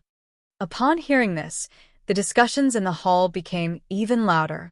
Outsiders couldn't be trusted, but there were still some good friends in the cultivation group. When they went out to gain experience, they would feel a lot more at ease with their good friends by their side. If they were alone, they would have to face a lot more dangers. Mo Tiange and Luo Fengxue already knew about this, so they didn't think much of it. Another disciple stood up. Martial Uncle's sect head, will we meet in the formation? Sect head Shin stroked his beard and smiled. Of course. There are more than 300 of you. Although the formation is big, it's impossible to separate all of you. If you happen to meet each other, I hope you can help each other and tide over the difficulties together. Mo Tiange and Luo Fengxue glanced at each other. Both of them had helpless expressions in their eyes. Although they were from the same cultivation group, there were also people they didn't like. Right now, they were all competitors. There might be people who helped each other, but there might also be people who hurt each other. They still had to rely on themselves for everything. After a long time, the scene gradually calmed down. Seeing that everyone had accepted it, Sect Head Shin said, "Since everyone's ready, let's enter the formation." Nearly 300 foundation building disciples came out of the hall in a single file, then boarded their flying magic tools. They then followed the sect head and several elders and flew down the main peak in a grandiose manner. At that moment, Mo Tiange saw Yizhenji excitedly discussing with Hualing in the crowd. She flew over and called out, "Zhenji?" Auntie." Although the two of them were already cultivators in the same realm, one was in the early stage of the foundation building realm while the other was in the late stage. Mo Tiange asked in a low voice, "Did your master prepare the things for you?" Yizhenji nodded. "And master gave me a lot of talismans and unique treasures. He also taught me what to do." "That's good." After thinking for a moment, she took out several bottles of medicinal pills from her robe. "Take these. Don't be reluctant to use them. Use them when you need them." And knowing that his aunt didn't lack medicinal pills, Yizhenji also accepted them. Mo Tiange was still worried, so she warned him repeatedly, "It's fine as long as you try your best. There's no need to force things. Protect yourself first. By all means, don't get hurt." "I know." In fact, Yizhenji was very excited about this magic formation test. Before he built his foundation, he only went back to the secular world once. After he built his foundation, he only went down the mountain to do some small errands with his fellow martial brothers and sisters. He still hadn't gone out to gain experience. Mo Tiange smiled at Hualing, then flew back to her own group. Upon seeing this, Luo Fengxue moved closer to her and said with a smile, "You really dote on your nephew. He's martial Uncle Shoujing's only disciple. What could he possibly lack? Don't worry blindly." When this matter was brought up, Mo Tiange felt a bit depressed. She shook her head but didn't say anything. Soon, the group of people flew to the bottom of the valley and stood in line. When everyone was gathered, the sect head and several elders stepped forward. Each of them made a hand seal. A burst of white light rose from each person's body. The white light became brighter and brighter until it eventually merged into one and rushed towards the rock wall. The white light disappeared as soon as it touched the rock wall. In the blink of an eye, a dark hole appeared on the rock wall. Then they began to lay an extremely complicated formation in front of the hole and embedded pieces of high-grade spirit stones. Upon seeing these high-grade spirit stones, all the foundation building disciples' eyes lit up. These were high-grade spirit stones. Foundation building disciples like them rarely saw middle-grade spirit stones, but the number of high-grade spirit stones they took out all at once was at least several hundred. When they finished laying the spirit stones, several elders struck their palms together. The formation flashed, and several hundred high-grade spirit stones flashed, starting to continuously supply spiritual aura to the formation. School head Shin turned around and said loudly, "Disciples, as you can see, the operation of this magic formation consumes too many spirit stones. After it's open this time, it'll be at least 30 to 50 years before it can be opened again. I hope all disciples can grasp this opportunity well. School head Shin then signaled the elders to step aside. All right, now we'll start. Go in one by one from left to right. The first line was the disciples of nascent soul cultivators like them. There weren't many people. Xianqing School now had a total of 6 nascent soul cultivators. Among them, 5 advanced several hundred years ago. Among the disciples they accepted, there were only a few foundation-building disciples. Lord Taoist Xianyin was the only one who advanced not too long ago, so all his disciples were in the foundation-building realm. Nevertheless, there were only about 20 disciples in total. After Luo Fengxue, who was in front of her, went in, Mo Tiange also walked towards the 10,000 laws of nature formation. After crossing the formation supporting the operation of the magic formation and entering the cave on the rock wall, Mo Tiange's vision suddenly darkened and brightened. She looked around and found herself standing on an extremely vast water surface.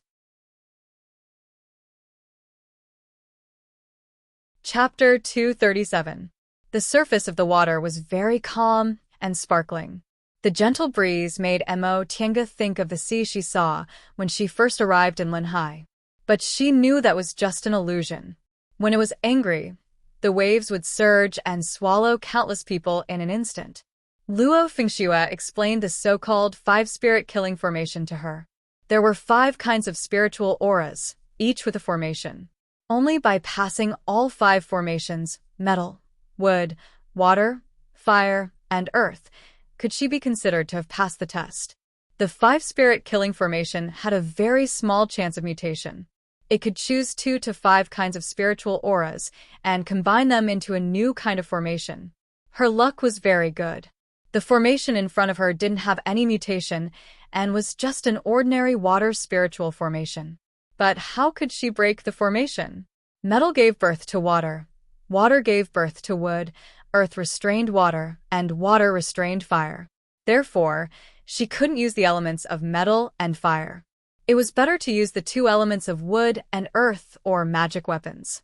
Mo Tiange pondered for a while. Her magic weapons didn't have any clear 5 elements, so she might as well use talismans. Once she made up her mind, she took out an earth magic talisman and flew high. Looking down from above, the surface of the water was boundless, but there weren't any waves, so she couldn't see any danger. But the calmer it was, the more unusual it was. How could a formation specially used to test people's ability in fights of magical powers be calm? Mo Tiange made a hand seal and threw several talismans down. As soon as these talismans touched the surface of the water, they made deafening, rumbling sounds. Wind and waves finally rose. The surface of the water that was calm a moment ago immediately turned into monstrous waves that almost swept her down. The surging spiritual aura tried to cut her apart. Mo Tiange stopped in midair and steadied her mind. This formation was only the first test to enter the 10,000 laws of nature formation, so it couldn't be considered powerful. Under her continuous attacks of earth talismans and spells, the wind and waves soon lost their strength and gradually subsided. The water under her feet began to blur. Mo Tiange smiled. She had some confidence in formations. This 10,000 laws of nature formation was too big for her to understand. But what was so scary about a small 5-spirit killing formation? Just as she thought of this, a new formation was formed, and the smile on her face froze. After a while, she showed a bitter smile and sighed. Sure enough, she couldn't be too full of herself. In front of her was a raging gale, flashes of lightning, rolling sand and stones, and raging fire. She had obviously hit the jackpot. The metal, wood, fire, and earth 4 elements mutated formation. This time, she didn't have time to think about how to break the formation. Violent winds swept over, lightning struck down, and the spiritual light formed by the 4 kinds of spiritual auras all attacked her. She took out the white silk handkerchief, but it didn't turn into a brick wall. Instead, it slowly expanded and wrapped around her like a gauze. This was the method she had comprehended during her 10 years in the Tao Achieving Pagoda. Although it wasn't any better than the original brick wall, it was more flexible. Then, she searched her Qianquan pouch and tossed out 2 items. They were two stone sculpture puppets.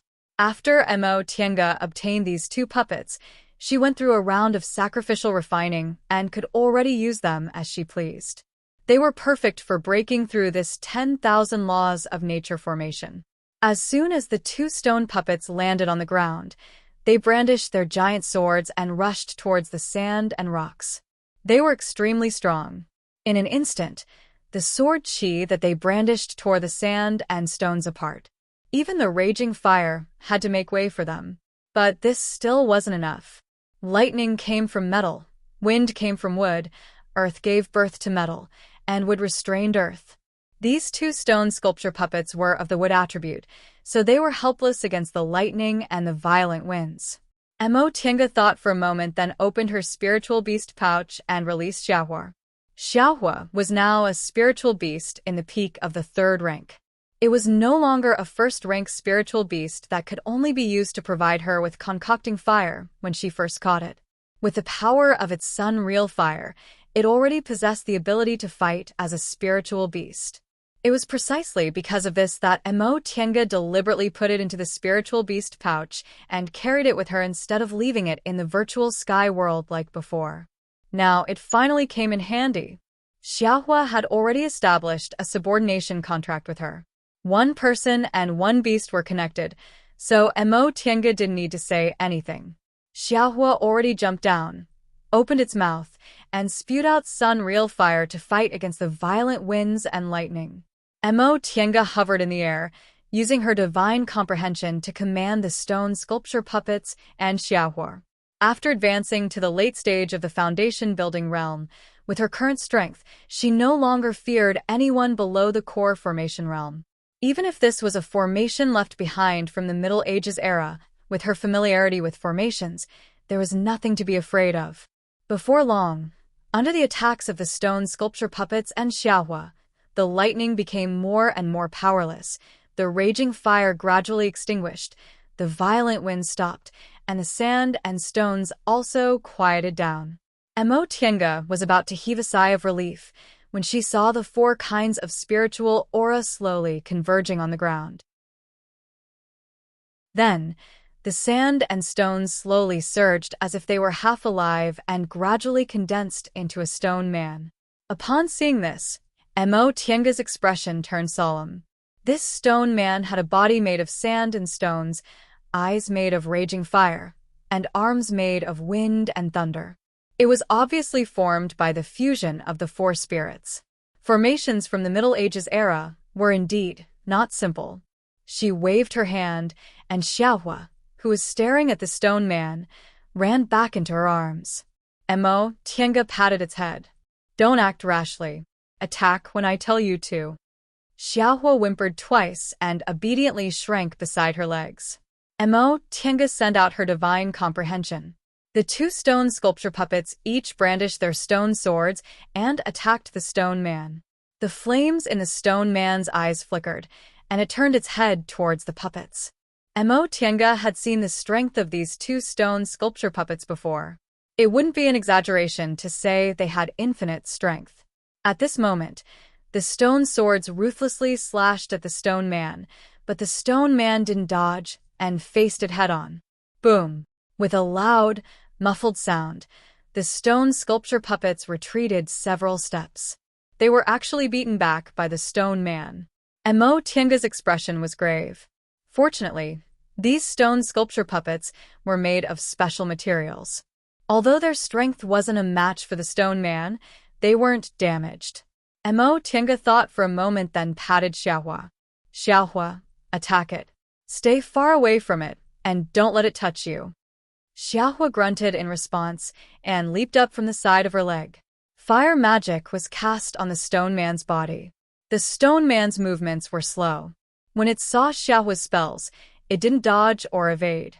Instead, it turned its body and faced Xiaohua's sun real fire with its body of sand and stone. Stone came from earth, and fire gave birth to earth.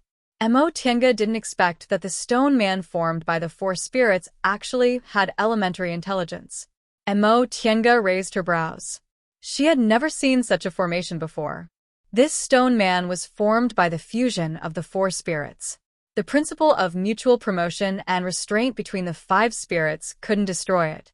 It was also incomparably sturdy and had infinite strength. Furthermore, it didn't have any divine sense. Mo Tiange couldn't use any of her attacking methods. Because she was in midair, the stone man couldn't fly, so it could only brandish its wind and thunder aura to attack her. Mo Tiange used the white silk handkerchief to protect herself while dodging left and right, racking her brains. Her spells couldn't work, her weapons couldn't work, and her soul-refining art couldn't work. What other methods did she have? Right trap. Break the formation with a formation. Having made up her mind, Mo Tiange put her hands into her Qianquan bag, then raised her hands, throwing out several formation flags.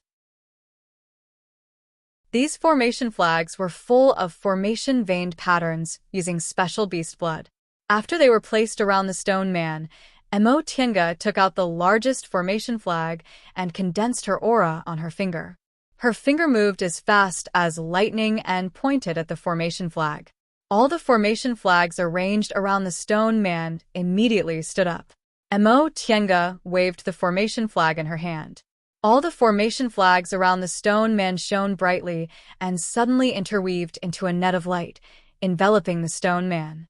The flames in the stone man's eyes throbbed, and the wind and thunder aura in its arms moved faintly. Countless wind and thunder spells were continuously used, but it couldn't sense Mo Tiange's breath. It had no consciousness, no emotions, only simple intelligence. When these formation flags were arranged around it, it didn't know how to retreat from the range of the formation and could only stand there in a daze. Now that the formation had been arranged, it couldn't find Mo Tiange's position at all. It could only use the simple intelligence given to it by the person who arranged this formation to use wind and thunder attacks to try to break the cage that trapped it.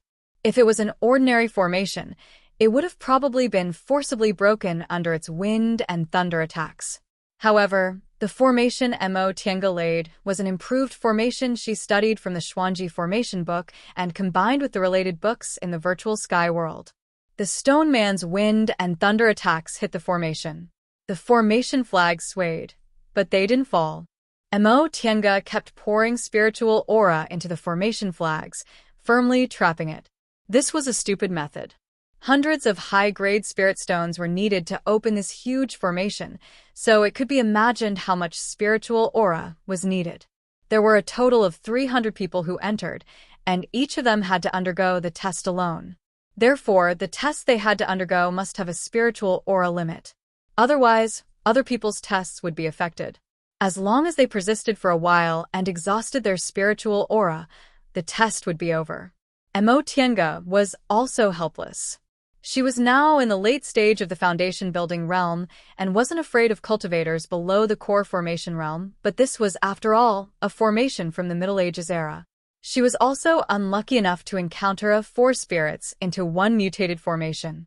The reason she could come up with this stupid method to break the formation was because she was proficient in formations. Time passed bit by bit.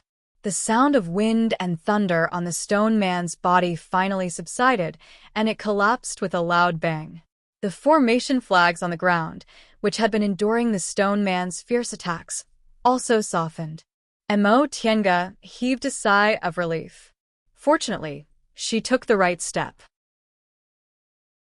Unfortunately, this stone man was really powerful, so this Xuanji disorienting formation could be considered destroyed.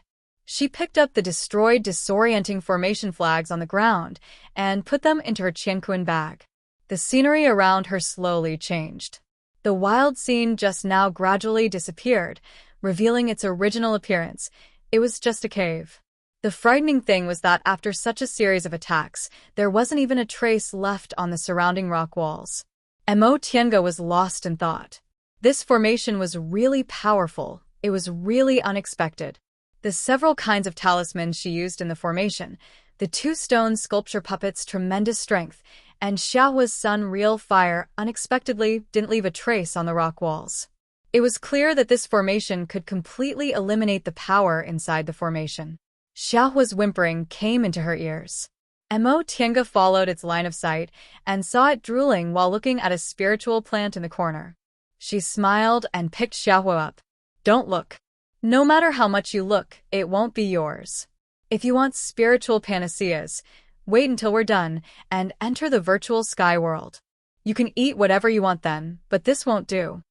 Xiaohua let out a dejected but didn't struggle anymore. Mo Tiange put it aside, then took out the medicine pouch specially used to store spiritual panaceas. She picked the mature spiritual plants growing on the rock walls and in the corners, then put them into the pouch. As for those that looked like seedlings or weren't mature enough, she just let them continue to grow.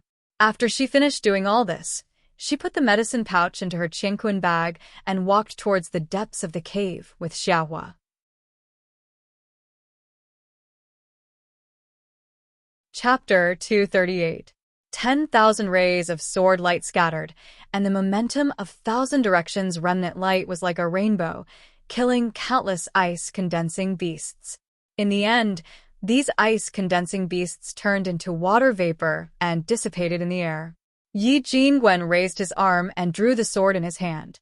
Seeing the vast ice field under his feet gradually turning hazy and turning into a rock wall, he smiled.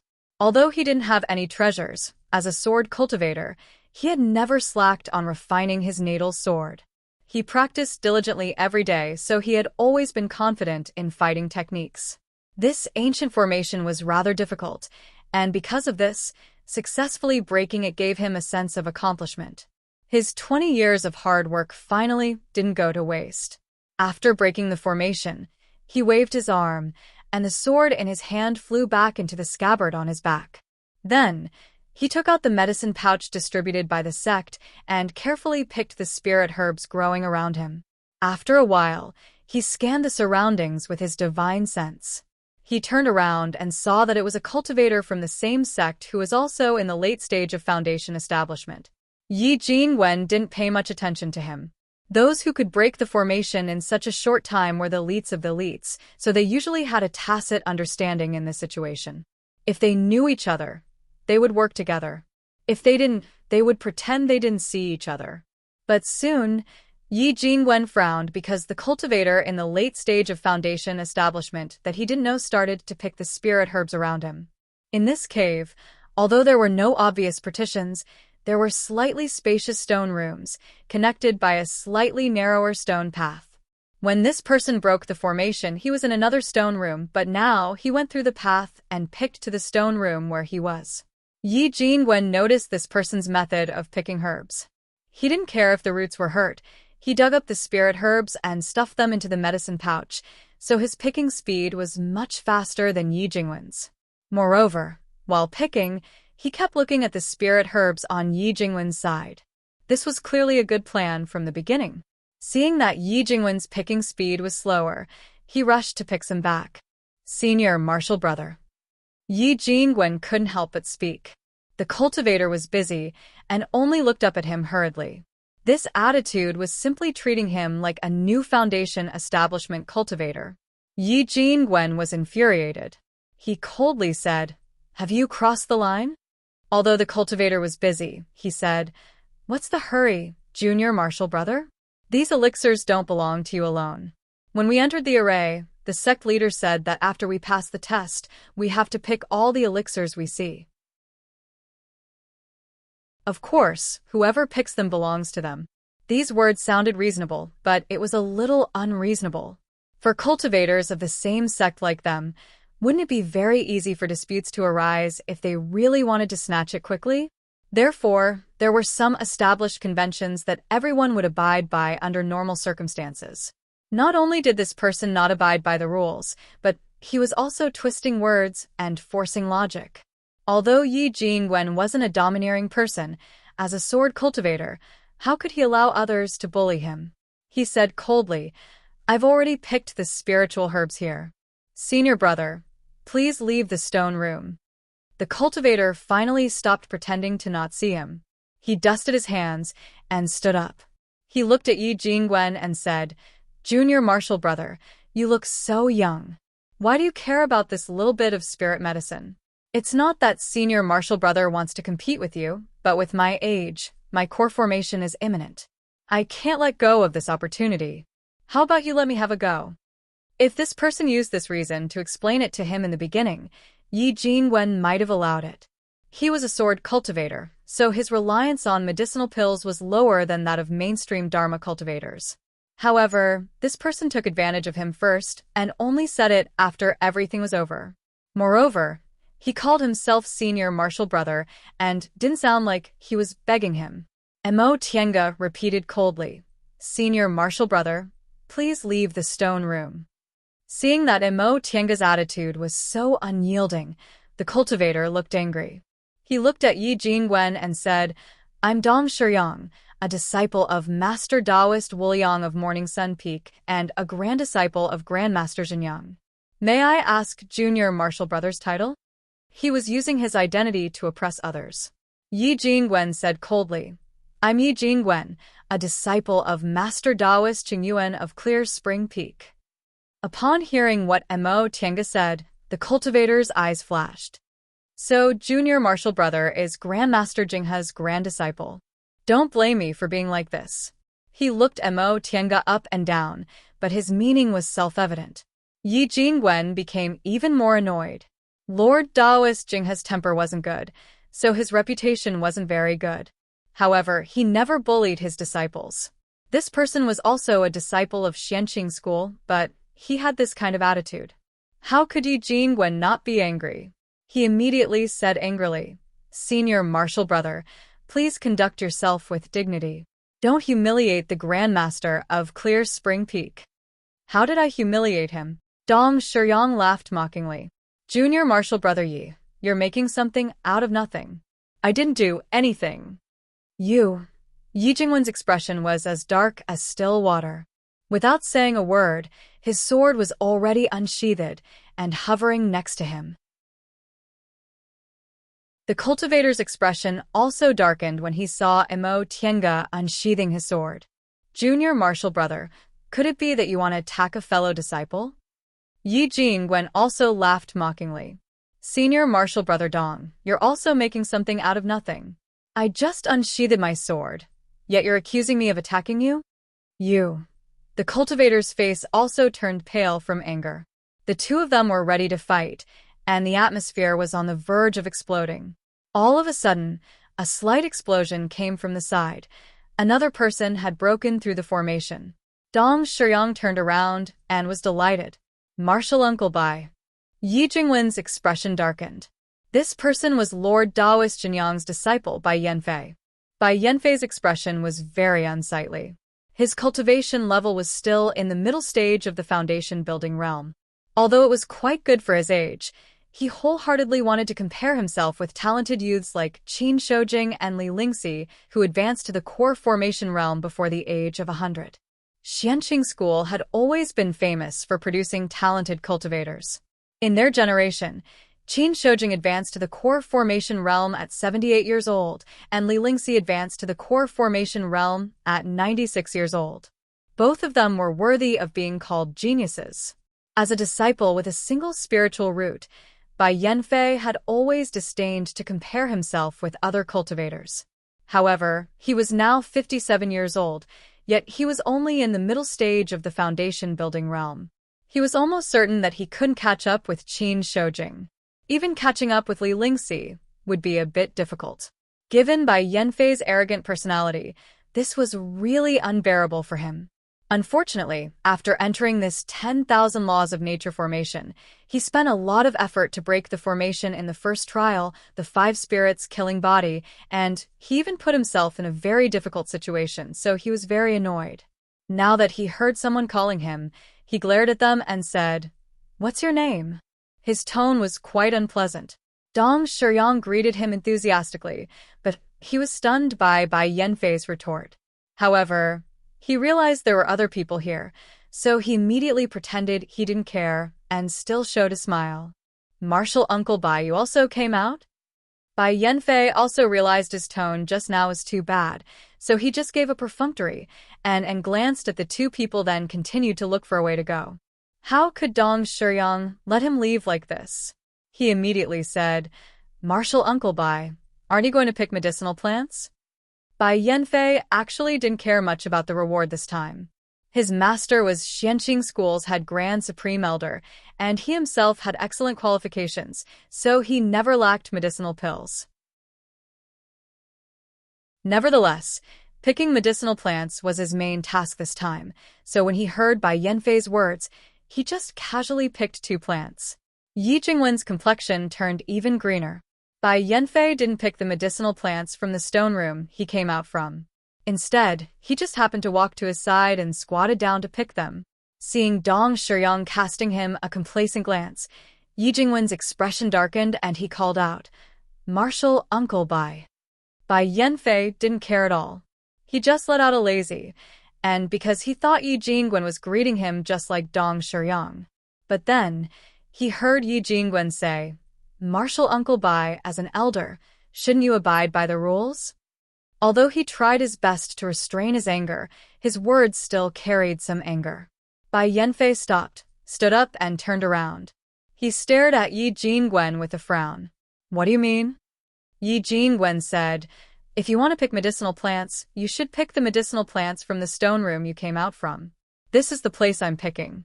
It's fine if you don't restrain the disciples of Morning Sun Peak, but how can you break the rules?"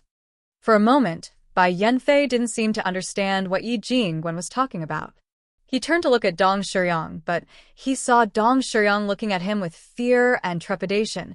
His attitude was completely different from Yi Jingwen's.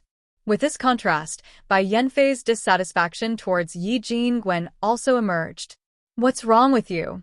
Since you're calling me Martial Uncle Bai, how can you talk like that?" Yi Jingwen was currently in a fit of anger. Seeing that Bai Yanfei not only didn't correct his behavior, but also reprimanded him with the tone of an elder, Yi Jingwen sneered. "That depends on how Martial Uncle Bai acts as a martial uncle. You took the lead in breaking the rules, yet you still want to put on the airs of an elder? When had Bai Yanfei ever been reprimanded like that?" Thinking back and forth, aside from his master, only a certain woman from Clear Spring Peak had ever reprimanded him like that. However, that was a memory he didn't want to bring up. "You're so unreasonable. Of course these spiritual plants belong to whoever picks them. Why can't I pick them here?" Dong Shiyang chimed in from the side. "That's right.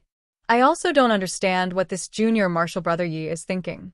Presumably, this is the rule of their Clear Spring Peak, but we're not from Clear Spring Peak, so why should we follow it?"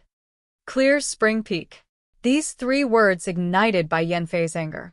He sneered. "So, you're from Clear Spring Peak, humph. Like I said." Yi Jingwen was usually very proud of Clear Spring Peak, so how could he tolerate others insulting Clear Spring Peak? He immediately shouted, "Martial Uncle Bai, since you're a martial uncle, please show some self-respect." Bai Yanfei angrily said, "How can I not have self-respect? Disciple, do you not respect your elders?" "It was obviously you who spoke rudely to your elders, yet you still dare to say that I don't have self-respect?" Yi Jingwen fiercely glared at him. "Martial Uncle Bai, as an elder, you didn't abide by the rules first, didn't restrict your disciples, and even showed disdain towards my Clear Spring Peak. How can you have self-respect? As a disciple of Clear Spring Peak, we naturally have to respect our elders when we meet them, but if we can't even have self-respect, how can we be worthy of other people's respect?" Bai Yanfei's expression changed because his words were too harsh. When he saw Yi Jingwen's flying sword hovering around him, he also sneered. "Good, you want to fight, right? That being the case, why are you still looking for excuses?" Right after he said that, he unreasonably touched his waist and took out the crescent-shaped machete. The machete flashed as he injected his spiritual aura into it. Seeing that this martial uncle was not only unreasonable but also wanted to fight a junior, Yi Jingwen also became angry. He no longer cared about the school's rule that fellow disciples weren't allowed to kill each other. He raised his arm and pointed, causing the flying sword hovering around him to shine brightly. Upon seeing this, Dong Shiyang also took out his own magic tool. The situation could be triggered at any moment. Bang! A loud explosion was heard. Another disciple broke through the formation and was happily picking spiritual plants when he saw the 3 people facing each other not too far from him. He was shocked. Senior martial brother Yi. It was Luo Fengxue. Chapter 239. Luo Fengxue being able to break out of the formation relied on a bit of luck. Although she was only one step away from the middle stage of the foundation building realm, she was, after all, in the early stage of the foundation building realm. The fierceness of the five spirits formation was far beyond her imagination, so she was practically flustered. Originally, he thought that he would have to exit the first round, but he discovered that his luck was pretty good. He just happened to have a restraining talisman on him, so he passed the round and smoothly broke out of the array. Luo Fengxue was bewildered by the scene before her. Why did senior martial brother Yi and Bai Yanfei have a conflict? She called Yi Jingwen's senior martial brother because the two of them used to be Lord Daoist Jinghe's grand disciples, and both of them were good friends with Mo Tiange, so she didn't change the way she addressed him now. She then looked at the two people opposite Yi Jingwen and politely called out, "Junior martial brother Bai." As for the person next to her, she actually recognized him. He was one of the people she told Mo Tiange to be careful of. However, she was now a nascent soul cultivator's disciple, so she didn't need to take the initiative to greet him. When Bai Yanfei saw Luo Fengxue, he didn't recognize her, so he could only vaguely call her senior martial sister. Dong Shiyang, however, recognized her, so he helplessly saluted her. Martial Uncle Luo. As Luo Fengxue watched the scene before her, she whispered to Yi Jingwen, "Senior martial brother Yi, what's going on?" Yi Jingwen said helplessly, "They clearly came out from another stone room, yet they want to harvest the spiritual herbs here." Oh. Luo Fengxue's eyes moved in a circle. When she saw the empty stone room next to her that didn't even have a single spiritual plant, she roughly understood what happened. However, her temperament wasn't as impulsive as Yi Jingwen's. She was still all smiles as she said, "Junior martial brother Bai, it's just a small matter. Let's each take a step back." Bai Yanfei was only acting on impulse. Now that Luo Fengxue had given him a way out of this embarrassing situation, he agreed. Oh, since senior martial sister said so. Dong Shiyang, on the other hand, was a bit anxious. The reason he pulled Bai Yanfei along was because he wanted to pick more spiritual plants. If Bai Yanfei agreed, wouldn't that mean he wouldn't be able to take advantage of him? He said, "Then junior martial brother, you should apologize to our martial uncle Bai, and this matter will be settled." It would have been better if he hadn't said this. Once he did, anger appeared on Yi Jingwen's face again. "What did you say?" Dong Shiyang noticed that although Luo Fengxue's seniority was high, her cultivation level was low, so he already had a plan in mind. He ignored Yi Jingwen's angry expression and said, "You are disrespectful to martial uncle Bai, so you should apologize." Yi Jingwen fell into the trap. He said coldly, "Martial uncle Bai should be the one apologizing." Seeing that the juniors of Morning Sun Peak didn't follow the rules, and even took the lead to cause trouble, I didn't ask martial uncle Bai to apologize, but you want me to? Or could it be that our Xianqing school is unreasonable and only looks at seniority? When Bai Yanfei heard what Mo Tiange said, he originally felt a bit guilty, but his anger flared up again. "Junior, you're so unreasonable. Who told you to speak to me in such a tone? Don't tell me our Xianqing school has no seniority?" "Junior brother Bai. Senior brother Yi." Luo Fengxue hastily interrupted. She secretly glared at Dong Shiyang, but on the surface, she said with a smile, "We're in the middle of a test. If you have something to say, you can talk about it outside." With Luo Fengxue smoothing things over, the two of them finally calmed down a bit. Just as they were about to find a way out of this embarrassing situation, someone else came. "Isn't this senior brother Bai?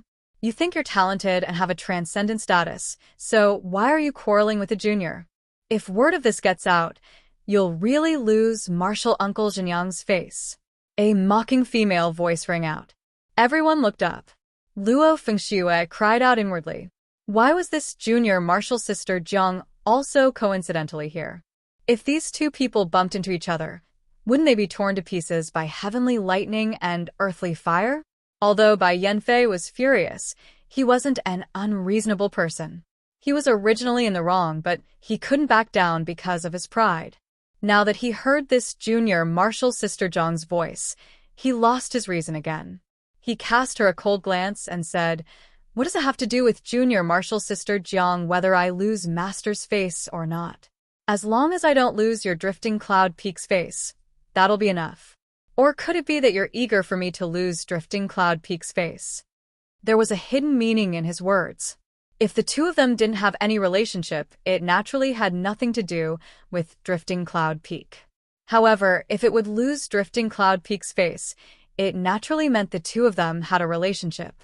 Furthermore, he also added the words eager. He was obviously implying that this junior martial sister Jiang was eager to have a relationship with him.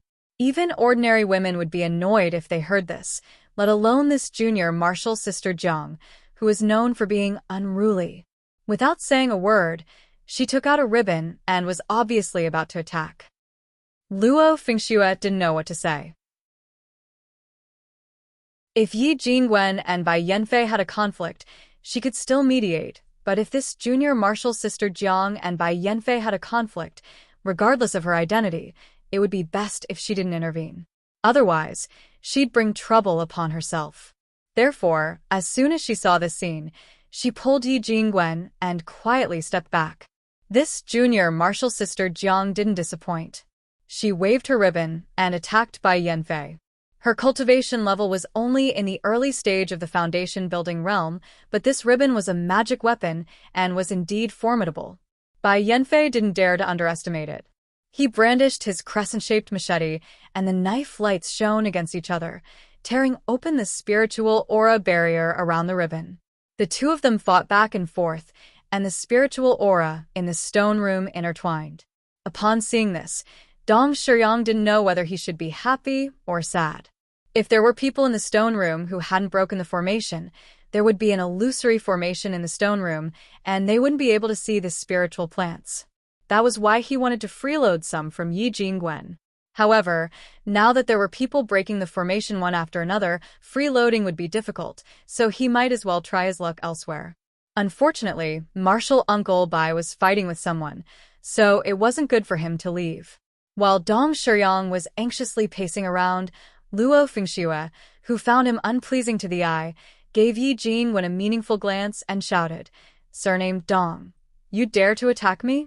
Yi Jingwen, who had already noticed her meaningful glance, immediately answered, "Dong Shiyang. It's fine if you hit me, but why did you have to plot against Junior Martial Sister Luo?" Junior Martial Sister Luo is only in the early stage of the foundation building realm. As he spoke, he pointed his flying sword at Dong Shiyang. Dong Shiyang's expression changed. He shouted, "You!" Before he could say anything, Yi Jingwen's flying sword had already arrived in front of him. This was the scene Mo Tiange saw while she was picking spiritual plants all the way here. She was a bit dumbfounded. What's going on? Bai Yanfei and that junior martial sister Jiang were fighting. Big brother Yi was fighting with a late-stage foundation-building cultivator, and Luo Fengxue had a secretly complacent expression on her face. "Tiange." Luo Fengxue saw her first and shouted, "Come quickly. Someone's bullying me." Upon hearing Luo Fengxue shout, Mo Tiange had no choice but to walk over. "What's wrong?" Mo Tiange's face was filled with suspicion. Did Luo Fengxue's expression look like she was being bullied? Besides, although this cultivator was in the late stage of the foundation building realm, his skills in fights of magical powers were very ordinary. With Yi Jingwen here, how could he bully her? Luo Fengxue winked at Mo Tiange with a smile on her face, but she said with a bit of panic, "That person plotted against me just now." Fortunately, senior martial brother Yi was here. Mo Tiange caught Luo Fengxue's gaze and looked at that person. He was one of the people Luo Fengxue previously warned her to pay attention to, so Mo Tiange immediately understood. She said, "Rest assured. Since he dared to bully you, we'll give him a bit of suffering." This Dong Shiyang was very slippery. Seeing that Mo Tiange was also a late-stage foundation-building cultivator, he immediately shouted, "Junior martial brother Yi, martial uncle Luo, you've misunderstood." "I didn't. Yi Jingwen naturally wouldn't hold back. Taking advantage of the opportunity while Dong Shuyang was talking, his flying sword pierced through Dong Shuyang's defense and pierced his right arm. Ah! Dong Shuyang screamed in pain. Yi Jingwen withdrew his flying sword and said coldly, "This is a little lesson for you. It's better to behave yourself." Dong Shuyang, who was lying on the ground, saw that Bai Yanfei was fighting with someone and had no time to pay attention to him. Yi Jingwen, Luo Fengxue, and Mo Tiange were also watching him coldly from the side. How could he dare to say anything? He also didn't care if his face would look bad, so he just crawled up and ran away. Once that person left, Yi Jingwen's flying sword returned to its sheath. He walked back and greeted Mo Tiange. "Tiange, what a coincidence. You're also here." Mo Tiange smiled. "Unfortunately, I won't be able to watch the show." She then asked in a low voice, "What were you guys doing?" Luo Fengxue also told her what happened just now in a low voice. After listening to what happened, Mo Tiange couldn't help but laugh. "Turns out you're also not honest." Luo Fengxue covered her mouth. "I see this kind of thing a lot between disciples, so I borrow it from time to time. This person's heart isn't right, so it's not a big deal even if I wrongly accuse him." Using evil to control evil, Mo Tiange didn't express her opinion. Her gaze was fixed on by Yanfei and junior martial sister Jiang, who were fighting. Unexpectedly, she was able to see some tricks in their fight. Bai Yanfei's cultivation level was higher than this junior martial sister Jiang's, so he wasn't in danger. However, because of the school rules, he didn't seem to dare to hurt junior martial sister Jiang. As for this junior martial sister Jiang, she was also a bit strange. She was obviously being lenient. Luo Fengxue noticed her gaze, so she moved closer to her ear and whispered, "You also noticed, right? That's why I said they'll definitely succeed." In fact, Bai Yanfei wasn't bad. Aside from his somewhat childish character, he was also good-looking, had high aptitude, and his cultivation level was just around the corner. He also had Lord Daoist Jinyang as his backer. Junior martial sister Jiang had good taste. If she didn't pick Bai Yanfei, with her personality and vision, she probably wouldn't pick anyone else. The three of them stood on the side and watched for a while. Just as they were about to leave, they heard junior martial sister Jiang shouting from behind them, "You're not allowed to leave." Mo Tiange and the other two stopped, looked at each other, then turned around. Luo Fengxue said, "Junior martial sister Jiang, what's the matter?" Junior martial sister Jiang's gaze swept over them and finally landed on Mo Tiange. She raised her head and asked, "Are you that senior martial sister Mo?" "Am I?" Mo Tiange noticed her tone and answered, "Yes, I am." "Junior martial sister Jiang, is there something you need?" Her tone was kind and didn't intend to make enemies. This junior martial sister Jiang looked her up and down, then turned around to glare at Bai Yanfei. "Is this the senior martial sister Mo you originally pursued? What do I lack from her?" Bai Yanfei felt ashamed when he saw Mo Tiange, so he pretended he didn't see her.